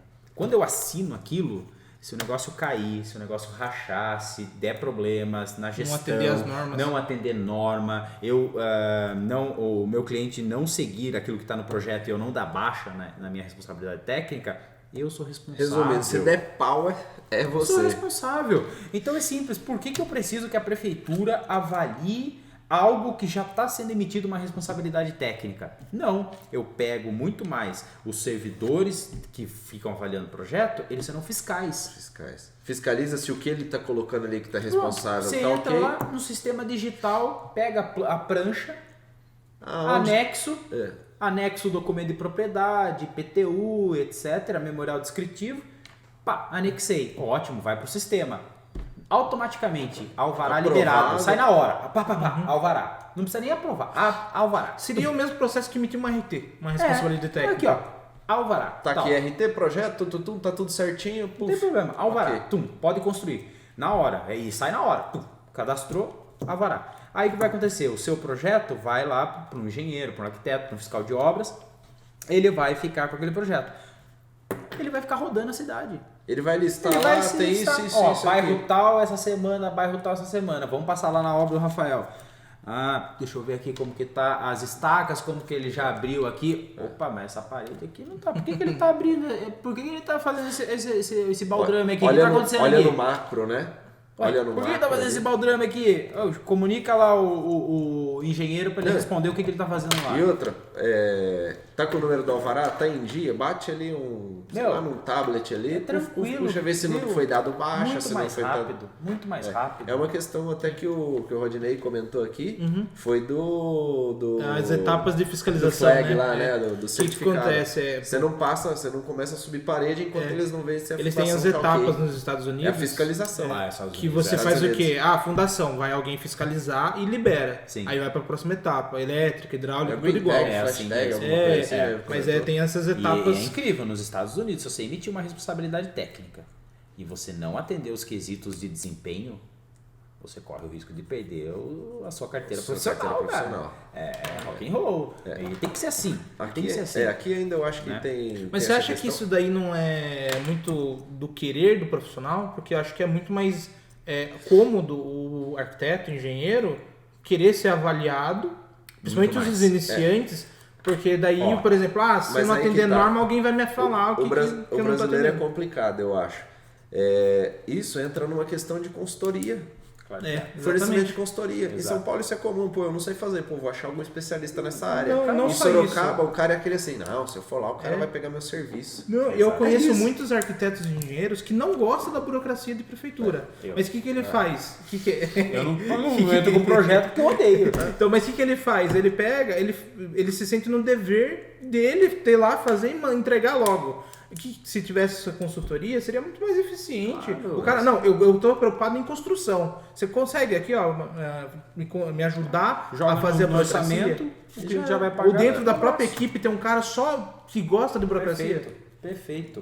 Você gera mais emprego, mais agilidade do serviço público e mais recursos para a prefeitura, porque o alvará vai saindo rapidinho, o IPTU vai saindo rapidinho. Exatamente. Gente, é pensar um pouquinho para desburocratizar. Eu tenho projeto na prefeitura que está 1 ano.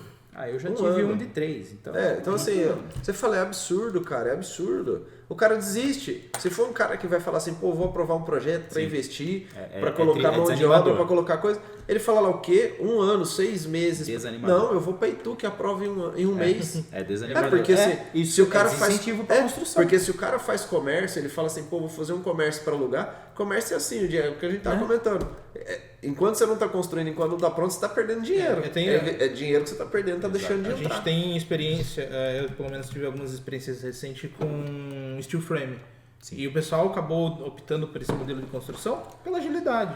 Se o cara demora sei lá quanto tempo só na aprovação, até os outros modelos construtivos vão ser inviabilizados também. Começa a ficar muito obsoleto, o tempo de obra, né? Começa a ficar difícil, porque quando a gente está em obra, às vezes a gente está tratando do cara pagando aluguel, ele está esperando para entrar na casa, no comércio, está perdendo dinheiro. A gente fala em planejamento, lógico, assim, então se o cara quer construir uma casa no começo do ano, 6 meses antes, ele já tem que estar pensando em desenvolver projeto, aprovação e tudo mais. Mas assim, há casos e casos. Tem casos que às vezes, aqui em Sorocaba mesmo, questão de legalização. Precisa legalizar por questão de multa e tudo mais e tal. E o negócio tem que ser meio que tem que ser rápido. Bate pronto. Acho que falta essa parte de fiscalização mesmo. Quanto à aprovação, que a gente pode deixar de dicas, né, para o pessoal que é ser informado ou ainda sente dificuldade, eu sempre gosto de separar em 3 grandes itens. Que um dos princípios você nunca vai ver na faculdade, ninguém vai falar e nem faz parte da nossa profissão engenheiro arquiteto. Conferência de documento do terreno. Então é o que mais dá problema. Então, antes de você medir qualquer coisa, pega lá a matrícula do imóvel, ou o contrato de compra e venda, ou escritura, mais o IPTU, para você comparar a área construída, para ver se já não tem alguma coisa construída lá que o drone pegou, ou um cadastro antigo, ou uma legalização do proprietário anterior, alguma coisa assim.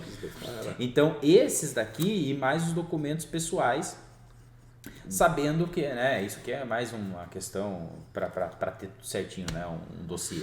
Mas essa questão da matrícula e mais o IPTU é a primeira conferência. Servidão, né? Viu? É só olhar assim. Matrícula do imóvel, tem lá 1.500 metros quadrados de área. IPTU, área cadastrada 1.495, vai dar pau. um fato curioso para acrescentar aí, eu estou com um cliente que a gente foi fazer a legalização dele, que é o mesmo caso da calçada. A prefeitura não tinha o documento. Não tinha. Ele tinha um antigo de 1970, não tinha um que é 2000 acho, e daí no IPTU tava como se fosse de 2000. Só que na prefeitura não constava nada. Você desarquivava, procurava, até tinha informações, mas não tinha o projeto, não tinha nada a mais disso. Isso quando se perde o projeto, né? Não, isso tem acontecido muito, né? Em várias prefeituras, tá? Não estou falando de Sorocaba, mas eu já tive. Que é a questão do papel, que já, a gente tá comentando já aqui. perderam do processo meu em Araçoiaba, em outras cidades. Não, isso tem várias. Acontece. Então, assim, é algo que, novamente, digitalização. Algo que, assim, eu não faço campanha para ninguém, mas o governador, o que ele fez quando ele assumiu, ele não aceitava mais aqueles ofícios em papel. Tudo online. Então, secretário, prefeito, no nosso caso lá, queria pedir recurso para habitação social. É tudo online. Nossa, não tinha mais aquele negócio, tem que ir lá em São Paulo. Toca, a Romaria, é o que eu tô... A Romaria. A Romaria. Não tem no governo do estado de São Paulo para você entrar em qualquer secretaria de estado. Digital, amigo, tem e-mail. Cara, isso é economia, tem papel. Exatamente, economia, é meio papel. ambiente, é economia e recurso. Não Armazenamento. precisa. Armazenamento, você tem que local. Aqui em imagina, Sorocaba, eu não sei se é prédio deles. Pilha do estado inteiro de ofício pedindo recurso. Eu não sei se aqui em Sorocaba o prédio que eles arquivam os documentos é próprio ou se é alugado. Mas alugado. Vamos dizer assim, fica embaixo do PA Zona Leste. Se você para você manter sendo alugado o seu, isso ele gera um custo. É um porteiro, é uma pessoa de arquivamento, é uma equipe, é custo. Como já pegou fogo. E aí você pede um monte de arquivo. Esses documentos lá da década de 60, 70, 80 era um outro Brasil, né? Era um Brasil, né, que estava em conflitos. Então, óbvio que, né, vai acontecer dessa perda, né? Isso é normal. Não, mas o engraçado é que não perderam de 70, perderam de 2000. Então, aí é pior ainda, né? Aí é pior ainda. 70 né? eu entenderia, entendeu? Se ele tivesse o último processo, pelo menos, eu falei, tudo bem, dá pra entender. Agora, o último você não tem? Que absurdo. Então, essa conferência documental é item primordial para a gente começar a entender. E também ver como que é o procedimento interno. Cada prefeitura tem um sistema. Então, por exemplo, tem a prefeitura de Araçoiaba da Serra, que você tem que ter a inscrição municipal e pagar o ISS lá. Sim. Tem que ser de lá. Não pode transferir. Todas as taxas de aprovação você vai pagar antes de dar entrada. Ou seja, você tem que avisar o seu cliente que ele vai lá desembolsar 1.000, 2.000, 3.000. De acordo com o tamanho do projeto. Exatamente. E aí você vai colocar no seu orçamento profissional aquele custo de abrir a inscrição municipal naquela cidade. Senão você vai morrer lá com R$1.000 e... Projetinho. Passou batido.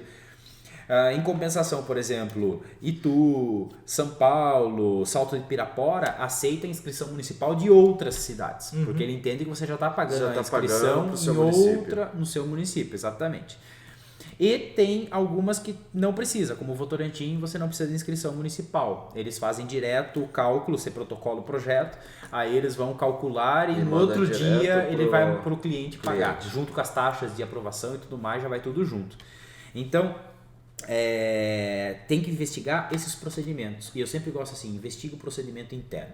Mas o procedimento interno é assim, depende do tamanho da prefeitura. E falta também, acho que, transparência no procedimento interno, né? Porque às vezes vai passando. É que às vezes eles cantam uma coisa perfeita e não é 30 dias, a gente tem até 30 dias. Você chega lá, sabe? Você não tem isso por escrito, é na boca do povo. Exato. Né? Então falta isso. Talvez algo regulamentador disso poderia ser. Mas aí entra a consultoria. Entra a consultoria, exatamente. Então, o que eu entendo? Que essa parte de procedimento interno, a gente sempre vai ter mais ou menos um padrão. Então, tem conferência topográfica, por quê? Todo loteamento é aprovado numa prefeitura, então tem a planta do loteamento. Você vai entrar, a gente vai conferir quadra, lote, se está batendo e vai dar a numeração predial, oficial, porque aquilo lá é a numeração oficial que vai para o seu IPTU. Passou dali, vai para uma conferência de uso do solo. E nesse alinhamento predial também confere com o plano diretor na questão de alargamento de vias. Então, às vezes você entra lá, 5 metros de recuo, estou cumprindo o plano diretor. Não, mas você não olhou o mapa 3 do plano diretor de Sorocaba, que ali vai passar uma via arterial, está projetada uma via arterial. Não são 5, bicho, 10 metros. E agora? que você já fez o projeto. Então tem Ou que você tomar já muito construiu. cuidado. Ou você já construiu e vai tentar legalizar. Você não legaliza isso não, mas nem a pau. Aí sai dessa questão topográfica e conferência de alinhamento predial e incidência viária, vai para uma questão de uso do solo. Aí é muito planejamento urbano, para ver se aquela atividade é permitida naquela localidade. Quando é residencial, Toca o pau. pá, um abraço. Agora, quando envolve indústria, clínica, questão hospitalar, aí tem todo um procedimento para verificar. específico, né? Quando é condomínio, loteamento, aí tem Outras todo... complexidades. Aí é mais complexo. Saindo disso, aí vai para o procedimento que eu entendo que não seria necessário, para avaliação de um outro engenheiro, outro arquiteto, de você que é engenheiro arquiteto. Você se sente como um aluno sendo avaliado por um professor, né? Meio esquisito, né? E qual é o problema, Rafael? Você não tem metodologia. Por quê? Cada profissional pensa diferente Avalia de e uma forma. interpreta diferente. A gente está interpretando lei. Então, o que vai acontecer? Você vai ter, às vezes, comunica e você fala assim, poxa, mas eu entrei em 2 projetos ao mesmo tempo. Um foi para um, outro para outro. Esse aqui já aprovou, esse aqui deu um monte de comunica e é igualzinho. É a coisa que mais Então, acontece. assim, não tem procedimento, porque é difícil. Como que você vai falar assim, ó, bicho, você tem que seguir isso aqui igual eu? Ou você faz igual em Votorantim. Votorantim tem um checklist. E quem conferia lá na época eram meus alunos, meus Em Sorocaba estagiários. parece que estão implantando um checklist com estagiário. Estagiário. Mas era um checklist muito mais simples. Era assim, ó... No TA, CO, PPP, papapá. Isso, aí no corte tem que aparecer a altura do muro, a altura até a cumeira, a altura Se da não apareceu, edificação, comunique-se. o local da caixa d'água. Se não apareceu, comunique-se. Comunique-se. Não ficava, sabe, coisas muito banais Daqui a muitas pouco estão olhando vezes, até entendeu? as penas. se tem Às vezes tem que layout. colocar assim, é obrigatório colocar a projeção da cobertura que você nem projetou. É obrigatório colocar nota, não sei o que. As notas, entendeu? Sabe, tudo isso são situações que não precisa, né? Não faz jus. Eu acho que se tivesse pelo menos um checklist, tanto para quem vai aprovar e quanto internamente, Sim. todo mundo tá seguindo o mesmo Sim. raciocínio. Facilitou bastante que eles criaram uma cartilha, mas aquela cartilha é meio geral. Você tem lá os documentos. Não tem um checklist Não de tem um aprovação. checklist Se de aprovação. disponibilizasse isso aí, Não tem lá, ó, você tem que apresentar isso, Aceleraria isso, o processo. isso. Claro que sim. E isso se a gente não falar assim, acabou a aprovação de projeto. É aqui, ó, RRT, a E RT é sua fiscalização. responsabilidade e vamos fiscalizar. E também o que pode contribuir nessa parte de aprovação, além da conferência dos documentos do imóvel, a análise do procedimento interno das prefeituras para você conhecer. Eu sempre falo assim, a gente precisa muito de networking na nossa profissão. Pô, um colega de faculdade, pô, colegas que nem são, sabe, nem tinham tanto contato comigo na sala, mas mandam mensagem, Eu acho que são ligam esses, e perguntando assim, poxa, eu tô com dúvida, como que aprova aí em Sorocaba, assim, como que é em Votorantim e tal. Eu falo assim, é isso que a gente cresce junto, entendeu? Não interessa, né? Não é competição Não é aqui. competição. Muito pelo contrário, é valorização da profissão. Então, é você conhecer esse procedimento interno e, lógico, algumas prefeituras vão exigir um nível de detalhamento mais aprofundado em projeto. Porém, se você já fizer um projeto legal, que já é um projeto que você vai... um anteprojeto que depois você transforma em executivo, pô, já vai rico em detalhes, já vai com informações de caixilharia, já vai com as aberturas, já vai com especificação de piso, vai com as alturas nos cortes bonitinho, aonde que vai estar a caixa d'água, toda essa questão. Então, esses 3 itens são itens básicos para a gente ter na nossa mente quando a gente vai fazer a aprovação de projeto.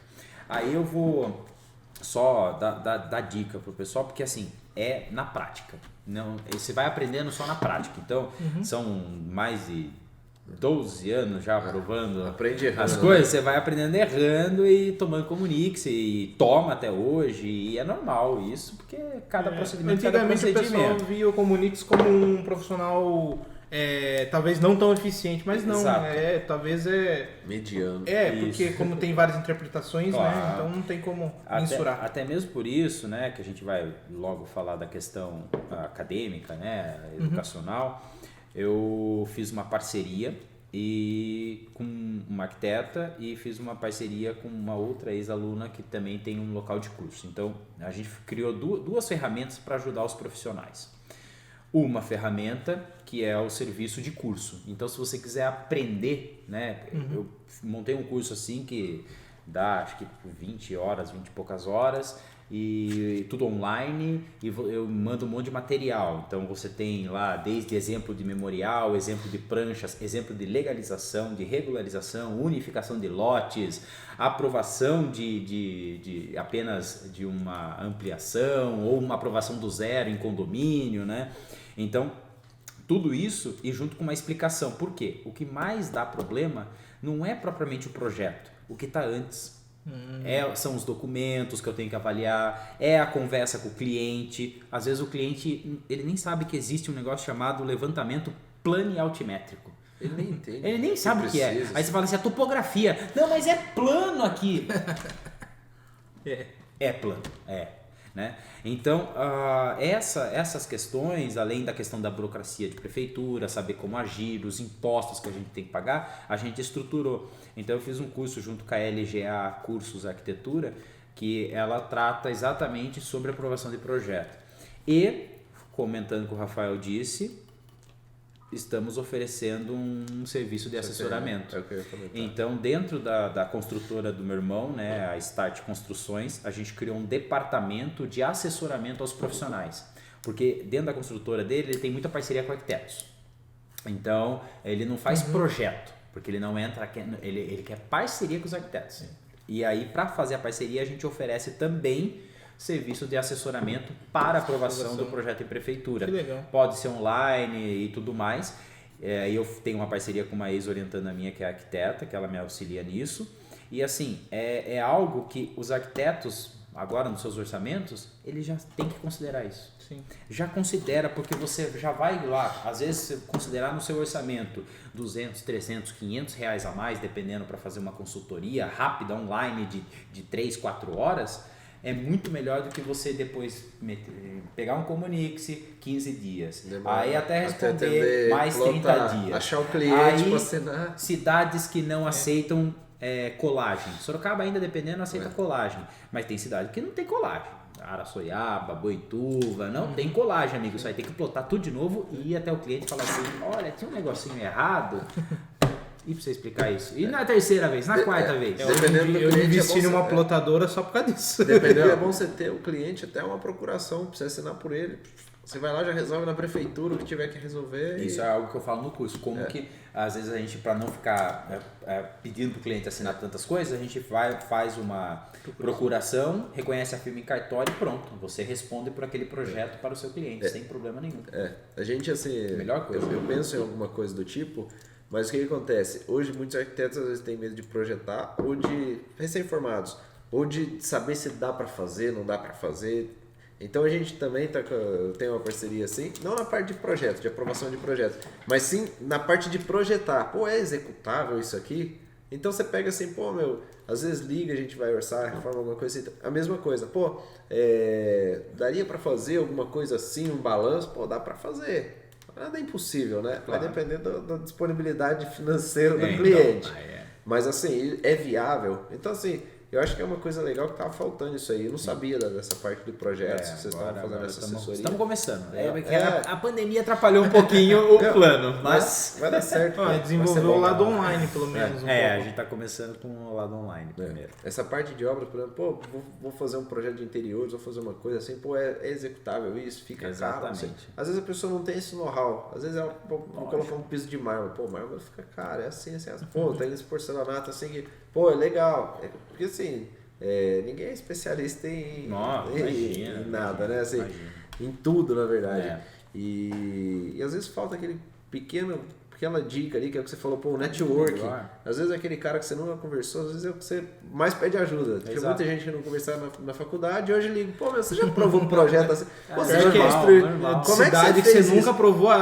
Quem que é o quê? Procurando o contato de quem que é de lá. Pô, como é que você faz para construir? Você tá fazendo baldrame, você tá fazendo radier, como é que você tá fazendo? Pô, você faz bloco, você faz às vezes é o tipo de construção, né? Para você tentar encaixar aquilo ali no orçamento facilita e ajustar muito, com o projeto executivo. Porque às vezes facilita, pô. São coisas simples, né? Às vezes você consegue otimizar ali, sem perder qualidade, sem perder as coisas, mas você consegue otimizar na parte de custo. Que é onde está pegando em Sorocaba a construção hoje. E para os clientes, você consegue passar uma média de valor para uma aprovação de projeto na prefeitura? O que ele vai gastar tanto? Pode pegar a referência de Sim. O que a gente trabalha? Tem uma tabela que é bem genérica, porque na verdade o imposto ele vai ser, principalmente, né, o ISS da obra, vai variar com a metragem quadrada, mais a taxa de alinhamento predial, mais a taxa de aprovação e posteriormente o ABITS. O ABITS é o mais barato. O ABITS acho que deve estar uns R$2 o metro quadrado para a emissão do ABITS, quando depois da obra pronta. Mas hoje, eu sempre falo assim, se é para fazer a aprovação de projeto, para pegar o valor maior, sei lá, faz lá R$9 por metro quadrado. Multiplica 9 vezes a metragem quadrada da obra. Sim. Aquilo é mais ou menos o que o seu cliente vai pagar de taxa. Aí depende de cada prefeitura. Isso em Sorocaba. Sim. E aí ele vai só pagar isso em suaves prestações, dá para parcelar em 8 vezes e depois que aprovar o projeto. E a legalização? A legalização teria a multinha, você pode de 9, você pode multiplicar, chutando alto 12, mas é normalmente uns 11. Poderia ser uma coisa assim, bem mais absurda, né? Com certeza. 30, Com certeza. 50. Que daí incentivaria o cara O cara fazer um profissional. projeto. Com certeza. Ou, mano, vamos falar assim, então, em vez de cobrar o dobro, abaixa o de aprovação para 5. Pode ser. Por quê? Aí, o que seria legal? Aí começa a mudança cultural. Aí o cara fala assim, peraí, quanto que eu vou pagar de multa para legalizar depois? Porque se eu quiser vender, financiar, fazer uma reforma e pegar um construcar para qualquer coisa, a obra tem que estar legalizada. O cara às vezes ele fala assim, R$4 metro quadrado, 4 vezes 100. Não, compensa. Toca o pau, vou legalizar. Compensa. Vou legalizar. Nesse O caso, crime compensa. O crime compensa nesse caso. Pior que é verdade. Outra questão que a gente pode entrar, não sei se tem mais alguma coisa a acrescentar referente à prefeitura. IPTU complementar vai voltar? IPTU complementar, então, foi uma, Vamos voltar com foi uma medida assim, que eu entendo da seguinte forma. É uma maneira de você aumentar a questão tributária da prefeitura, legal. É uma maneira da gente tentar falar assim, olha, estamos de olho, porém de uma maneira bem errada.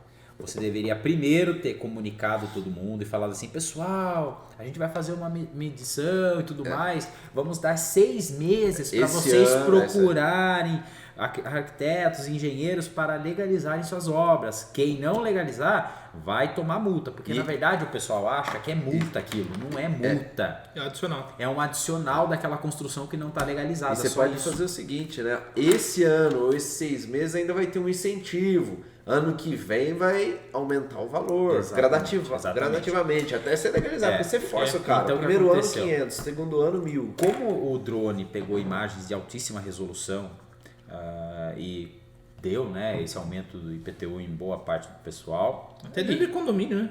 Tudo. Condomínio eu vi bastante gente me procurando. Porque disso. o pessoal gosta muito de ficar naquela assim, é só pobre que acha que tá dentro da bolha, né? Não é não, viu? Tem o cara que quer dar uma carteirada. E ainda chega a discutir, né? Prefiro não comentar, mas sim. E entrou com recurso ainda. Que aí não é o problema pagar, o problema é o ego da pessoa. Não, entra que tá preocupado porque eu não sou ilegal. Ele entra com recurso e faz o fiscal perder tempo de ir lá e confirmar que realmente ele que construiu coisa, viu? Mas assim... como já foi cadastrado, eu acredito que nos próximos anos não haverá novamente um drone, porque é um serviço meio caro. Mas dependendo da dinâmica, se a cidade não investir em fiscalização, em fiscais e educação urbanística, você vai precisar nos próximos anos, porque vai bombar de novo um monte de construção irregular. Então, o CREA e o CAL pode ajudar?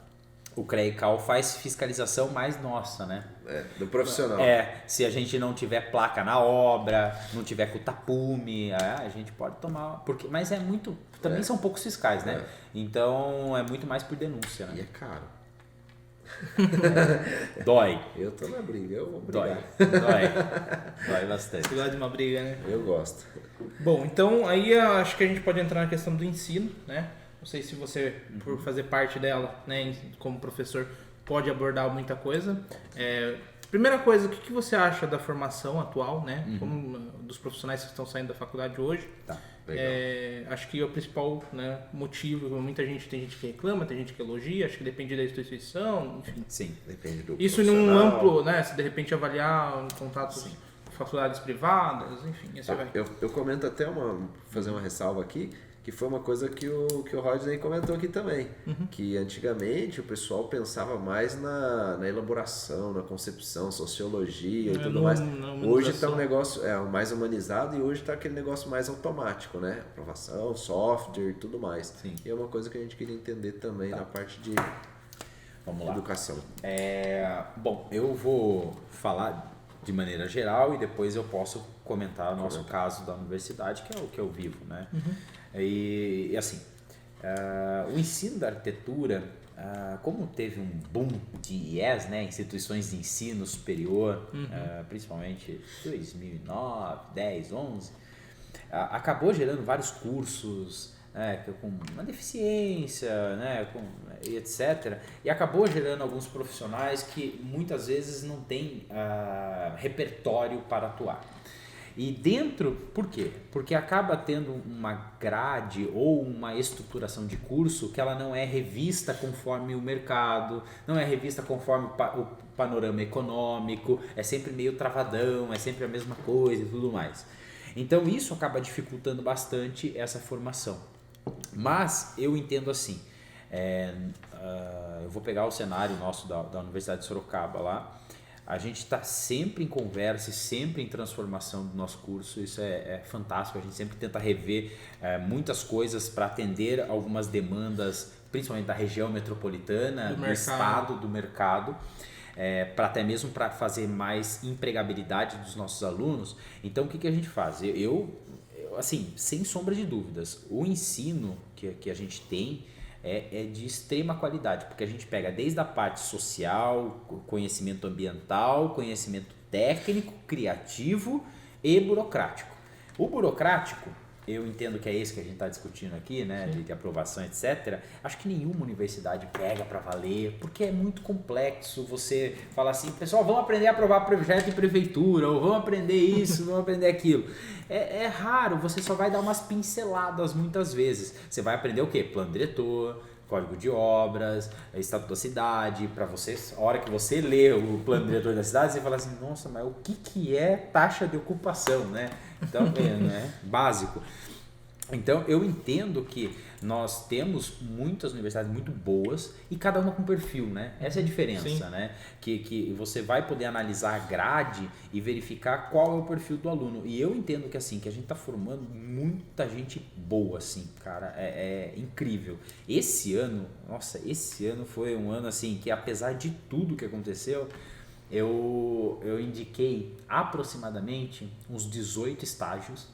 Então eu indiquei 18 alunos para estágio e consegui indicar pelo menos 4 profissionais para trabalhar em loja ou escritório. Então assim, é uma confiança que às vezes os profissionais têm na minha pessoa e na universidade e dos nossos alunos, né? A qualidade que eles têm. Mas é óbvio, nosso curso de construção civil no mínimo deveria ser uns 7, 8 anos. É muita coisa, né? É muita informação. Para a parte prática.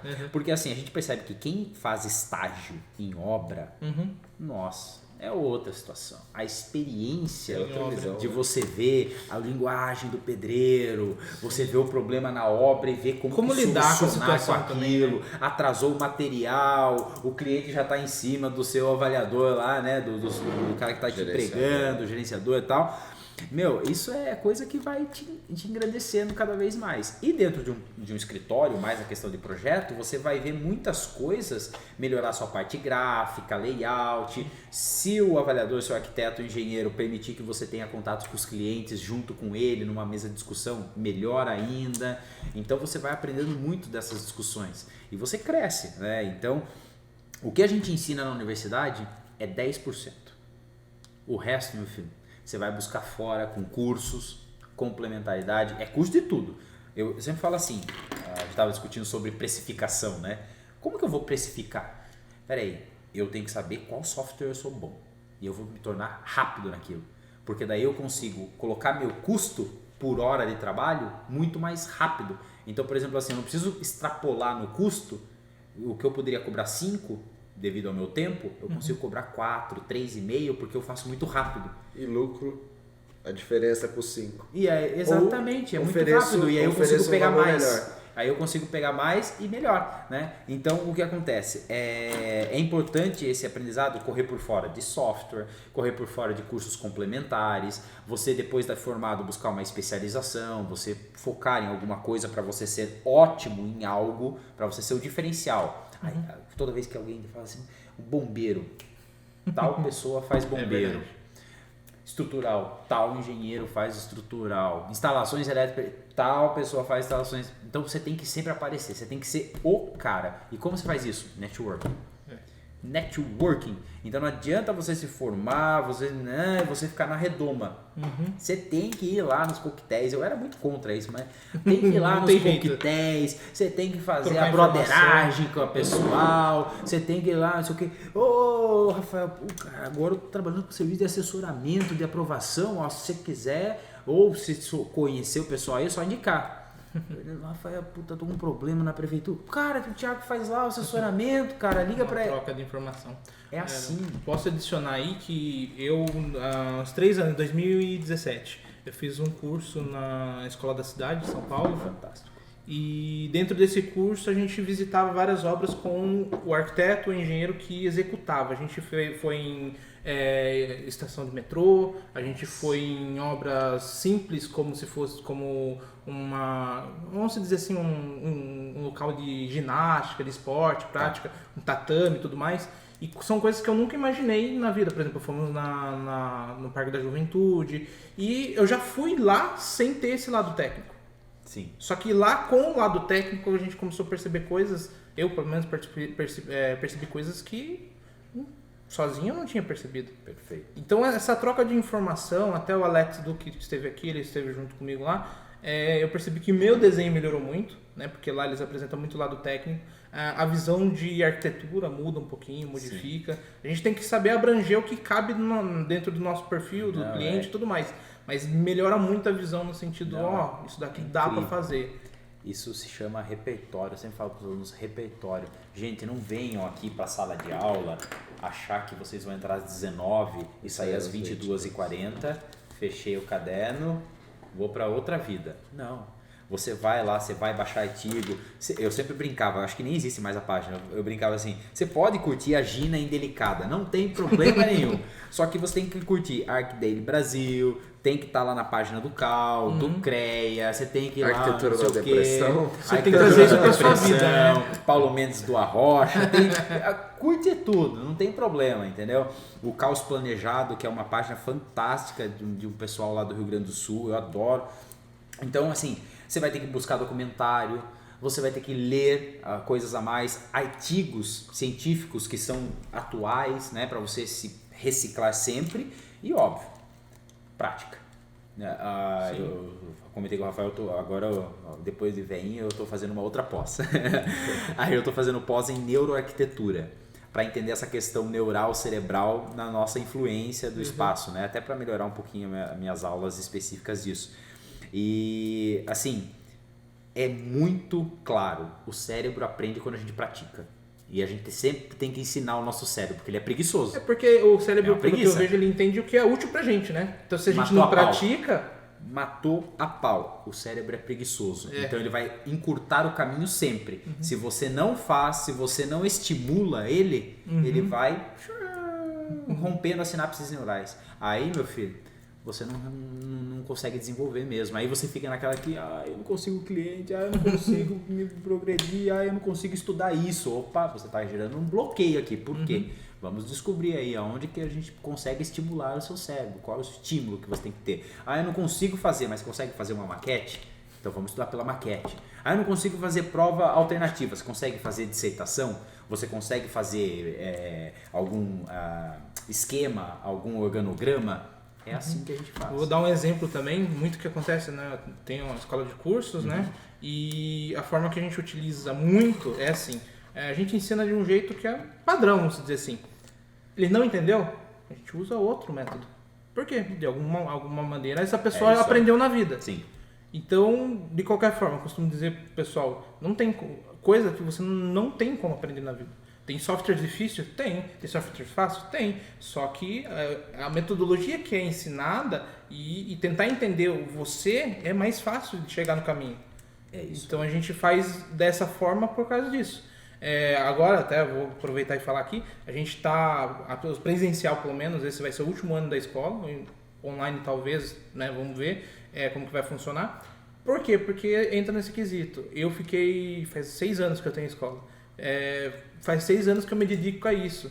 Tem algumas coisas que eu deixei de lado do meu profissional, então eu prefiro o quê? Parar um pouco, perceber que eu posso aprender novas coisas com mais tempo. Perfeito. E dependendo investir no meu dia a dia. Sim. Como profissional. Talvez eu volte com a escola um dia, talvez eu volte, mas qual que é a ideia? Trazer mais coisas. Sim. Então, por exemplo, 2017, há quanto tempo? Fazem 3 anos já. Eu consegui tirar um tempo, todo sábado eu fazia essa visita. Quanto eu aprendi? Daí eu comecei a fazer o cálculo, falei assim, nem é algo tão calculado assim, mas se eu puder fazer algo a mais, um curso, aprender uma coisa, quanto que eu posso entregar mais lá pra frente? Sim. Então foi que eu tomei uma atitude nesse sentido. Legal, é o estímulo, né? Uhum. Tem um provérbio, né, que diz de empurrar a vaca do precipício, né? Que a gente fica dependente do leite da vaca, a gente nunca vai descobrir outros artifícios, né? Como plantar alguma coisa ou criar um outro animal. Então, é o estímulo cerebral, a gente sempre tem que estimular. E tem um documentário na Netflix que se chama Como o Cérebro Cria. É fantástico, 40, 50 minutinhos de documentário, Como o Cérebro Cria. E ele mostra inclusive o Big, né, o arquiteto. Eu só vi o episódio do Big. E assim, é muito fantástico porque mostra que um dos poderes para a gente criar mais e ser mais focado em alguma coisa na nossa profissão é fazer outras atividades. Aí a partir disso eu comecei a passar roupa, comecei a colocar joguinho de dança para aprender a dançar, para estimular outras questões. Eu sou da pessoa questões. que defende o seguinte, se você nunca fez aquilo, como que você pode planejar aquilo ali para a pessoa? Perfeito. Entendeu tudo. Aí, Rafael, aquela questão da neuroarquitetura, por isso que eu tenho que entender a pessoa, por isso que eu tenho que entender o que ele está recebendo de estímulos do meio para eu projetar o meio. Né? Exatamente. Sim. Por que eu escolho uma parede, um tijolinho aparente para fazer um contraste, uma cor mais clara? Não é só estética, né? A relação biofílica de colocar uma madeira, uma vegetação e tudo mais. Então essa é a questão, né? E, bom, eu ia só complementar, e por que você escolheu ensinar as pessoas, né? Por que você fez mestrado? Agora chora.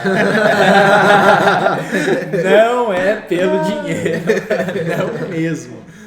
Cara, eu acho que é um perfil que eu sempre tive, desde o colégio mesmo, eu sempre fui o apresentador. Então, sempre tive esse perfil de estudar, então todo mundo tremia na hora de apresentar, eu não levava nem papel. Então estava tudo aqui porque eu já ensaiava e tudo mais. E quando eu cheguei na universidade, logo no primeiro ano eu virei monitor. Então eu virei monitor de resistência dos materiais, que todo mundo odeia, monitor de cálculo de concreto, né? Estrutura em concreto, conforto ambiental. Então tudo aquilo que envolve cálculo, etc. Foi logo nos mais punk. Exato. Então eu sempre gostei e comecei a criar mais gosto pela coisa, né? E aí, como tudo foi muito rápido na minha formação profissional inicial, né, após o diploma, né, a pós-graduação, eu já entrei na prefeitura e falei assim, agora eu tenho, né, então eu vou trabalhar 6 horas por dia, eu tenho um tempo para estudar, então eu vou fazer a pós-graduação. Aí já apareceu a oportunidade do mestrado, eu nem ia fazer o mestrado naquele ano, mas abriu o edital na UFSCar, aí eu falei assim, vou verificar como que é. Eu não conheço universidade pública, vou lá. Me inscrevi. Aí fiz a prova, passei na primeira. Aí fiz a prova de inglês, passei. Aí eu passei na entrevista, eu falei, agora é fácil. Aí até cursei os últimos 6 meses da pós, junto com os 6 meses iniciais do mestrado. Então foi escrevendo TCC e fazendo aula. Enquanto descansa, carrega mas, pedra. Assim, eu adoro ensinar e é uma relação que, assim, eu acredito que os alunos percebem que eu gosto de fazer isso. Né? Eu fico muito satisfeito quando eles me selecionam para ser paraninfo de turma. Já tive oportunidades incríveis de ser dos formandos lá e as aulas eu sempre tento trazer algo do convencional, não ser travado. Então, contar a minha experiência. Então, como eu tenho experiência de prefeitura, já de aprovação, mais do serviço público, mais da vida prática, então eu gosto muito de trazer aula teórica prática da minha vida, para contar o que a gente faz do dia a dia. E aquilo estimula. E assim, networking e relação com os alunos, né? É de respeito, né? A gente sempre tem que respeitar. Eu acho que isso é fantástico. Eu perguntei isso porque eu tenho muitos alunos que é seus alunos. E, enfim, a gente acaba conhecendo outras pessoas sem conhecer, né? Sim. Eu ainda não tive, né? Não tive oportunidade. Você não conhece a pessoa, você conhece a pessoa que conhece a não tive pessoa. oportunidade de conversar tanto com o Thiago, mas muitas coisas eu já sabia um pouquinho da ideia dele pelas aulas, de repente o aluno trazer. Às vezes nem sempre é exatamente o que a pessoa pensa, tá interessante, tá conversando para confirmar, né? Sim. Então muitos alunos falam muito bem, né? Que são seus alunos. Às vezes nem é seu aluno, tá esperando ter aula com Foi você. igual quando a gente pensou para chamar o Thiago aqui, né? Eu falei, pô, eu penso numa pessoa, eu falei, pensando no Thiago, chamar ele aqui. Ele já falou assim, pô, eu também pensei no Thiago, só não tava pensando como é que chegava nele. Eu falei, não, deixa O Thiago, eu até cheguei a convidar, não sei se ele lembra, eu ia fazer um concurso, né? A ideia era fazer um concurso em Sorocaba, que as pessoas desenvolvem projetos para a região de Sorocaba. E eu ia fazer um concurso, só que daí entrou logo a pandemia. Eu tava até preparando e tal, tudo mais, toda a parte burocrática que tem, concurso tem que ter, né? Só que daí entrou a pandemia, eu falei, agora não vai rolar do jeito que eu imaginava. Sim. Porque, querendo ou não, as pessoas tinham que ir até o local, então ia ser algo problemático. O interessante dessa parte acadêmica é a nossa rede de contatos, né? Eu já tive a oportunidade de participar de banca na UFSCar, na geografia.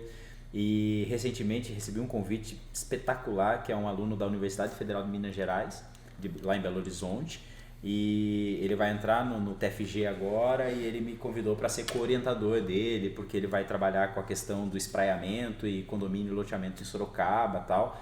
Então você vai ampliando a sua rede, né, de contatos e trocas de experiências.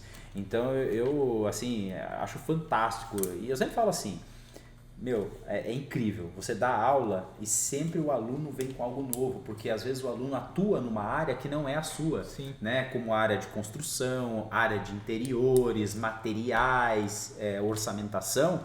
Então a troca que a gente tem é muito constante. Eu tive um orientando, né, que já se formou, de uma construtora, a gente trocava muita informação, porque eu tentava passar o lado urbanístico da cidade e ele tentava me passar o lado mercadológico, e a gente chegava nos consensos muito legais, porque daí eu falei, nossa, eu nunca pensei nisso, não sei o quê. Falava assim, nossa, que interessante esse modelo de cálculo que vocês fazem, VGV, isso e aquilo, né, o CUB e tal. Eu falei assim, nossa, cara, é uma troca. Então, toda aula eu aprendo. Você vê, até na parte de construção e tudo mais, tem a parte jurídica. Então, a área é chata, mas tem área jurídica. Tem área jurídica. Nós estamos contratando uma advogada para mexer em contrato pra gente, para não tomar balão, para não... Dando, né, uma questão área jurídica, dando um incentivo pro pessoal. Eu sempre falo assim, pessoal, comecem a fazer parceria com o advogado para fazer uso capião.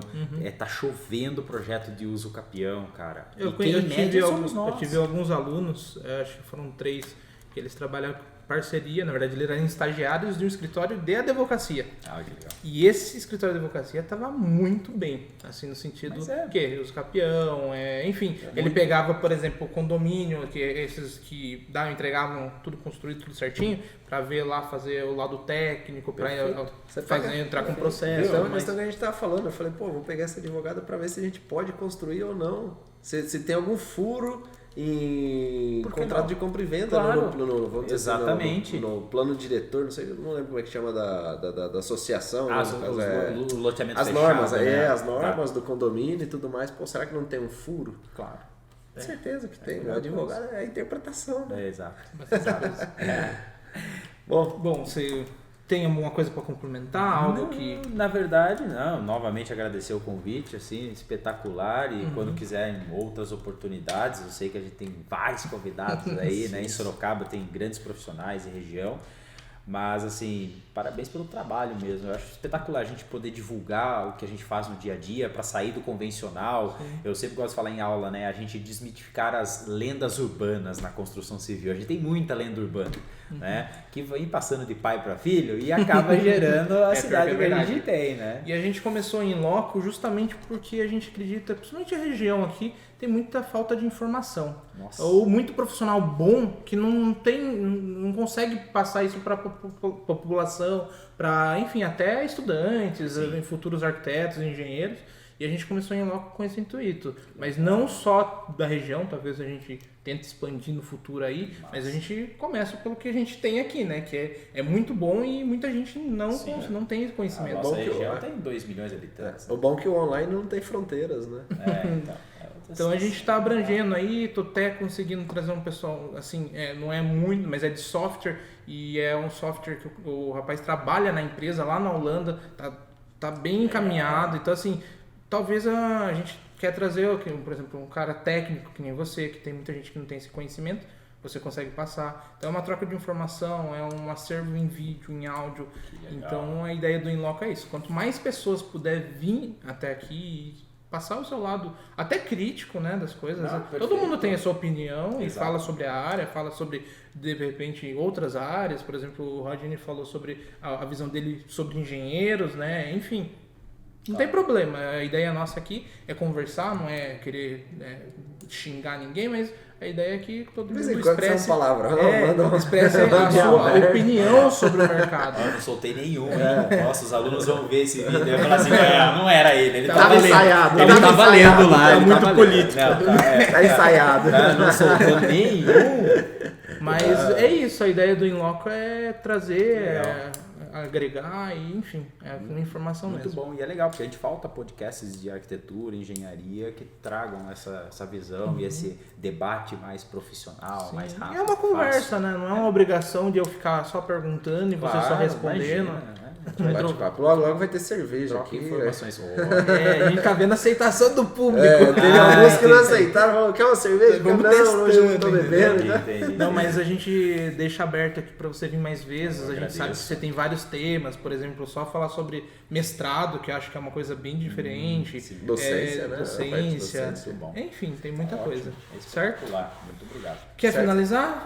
Bom, para você que ainda não nos segue, né? Instagram, Facebook, Twitter, YouTube, estamos em todas as redes de plataformas de Spotify, Deezer. Enfim, tem diversos. Tudo, Enfim, tem muitas. Bom, segue lá e se a gente inscreve lança no o canal. desafio também de, se a gente não tiver em uma alguma rede, plataforma, só manda pra gente, a gente dá um jeito de estar lá. A ideia nossa é estar no máximo lugares possíveis, né? E outra coisa que a gente está pensando em trazer aqui é patrocinadores, mas não assim, o cara não vai pagar uma fortuna para estar aqui, mas ele pode, dependendo, associar a nossa marca com a dele e associar essa questão de informação, contribuir com a informação. É mais um incentivo para a gente continuar buscando isso. A gente não dá por dinheiro, né? A parte de não dá por dinheiro, tem que investir né? em equipamento, tem que investir. A ideia é que a gente reinvista tudo isso, né? Então é isso, acho que ficou bem claro tudo, né? Quer falar mais alguma coisa? Tá ótimo. Tranquilo? Então, excelente. Já atrapalhou a aula dele hoje? Então, tchau pra vocês, até o próximo episódio. Valeu, um abraço.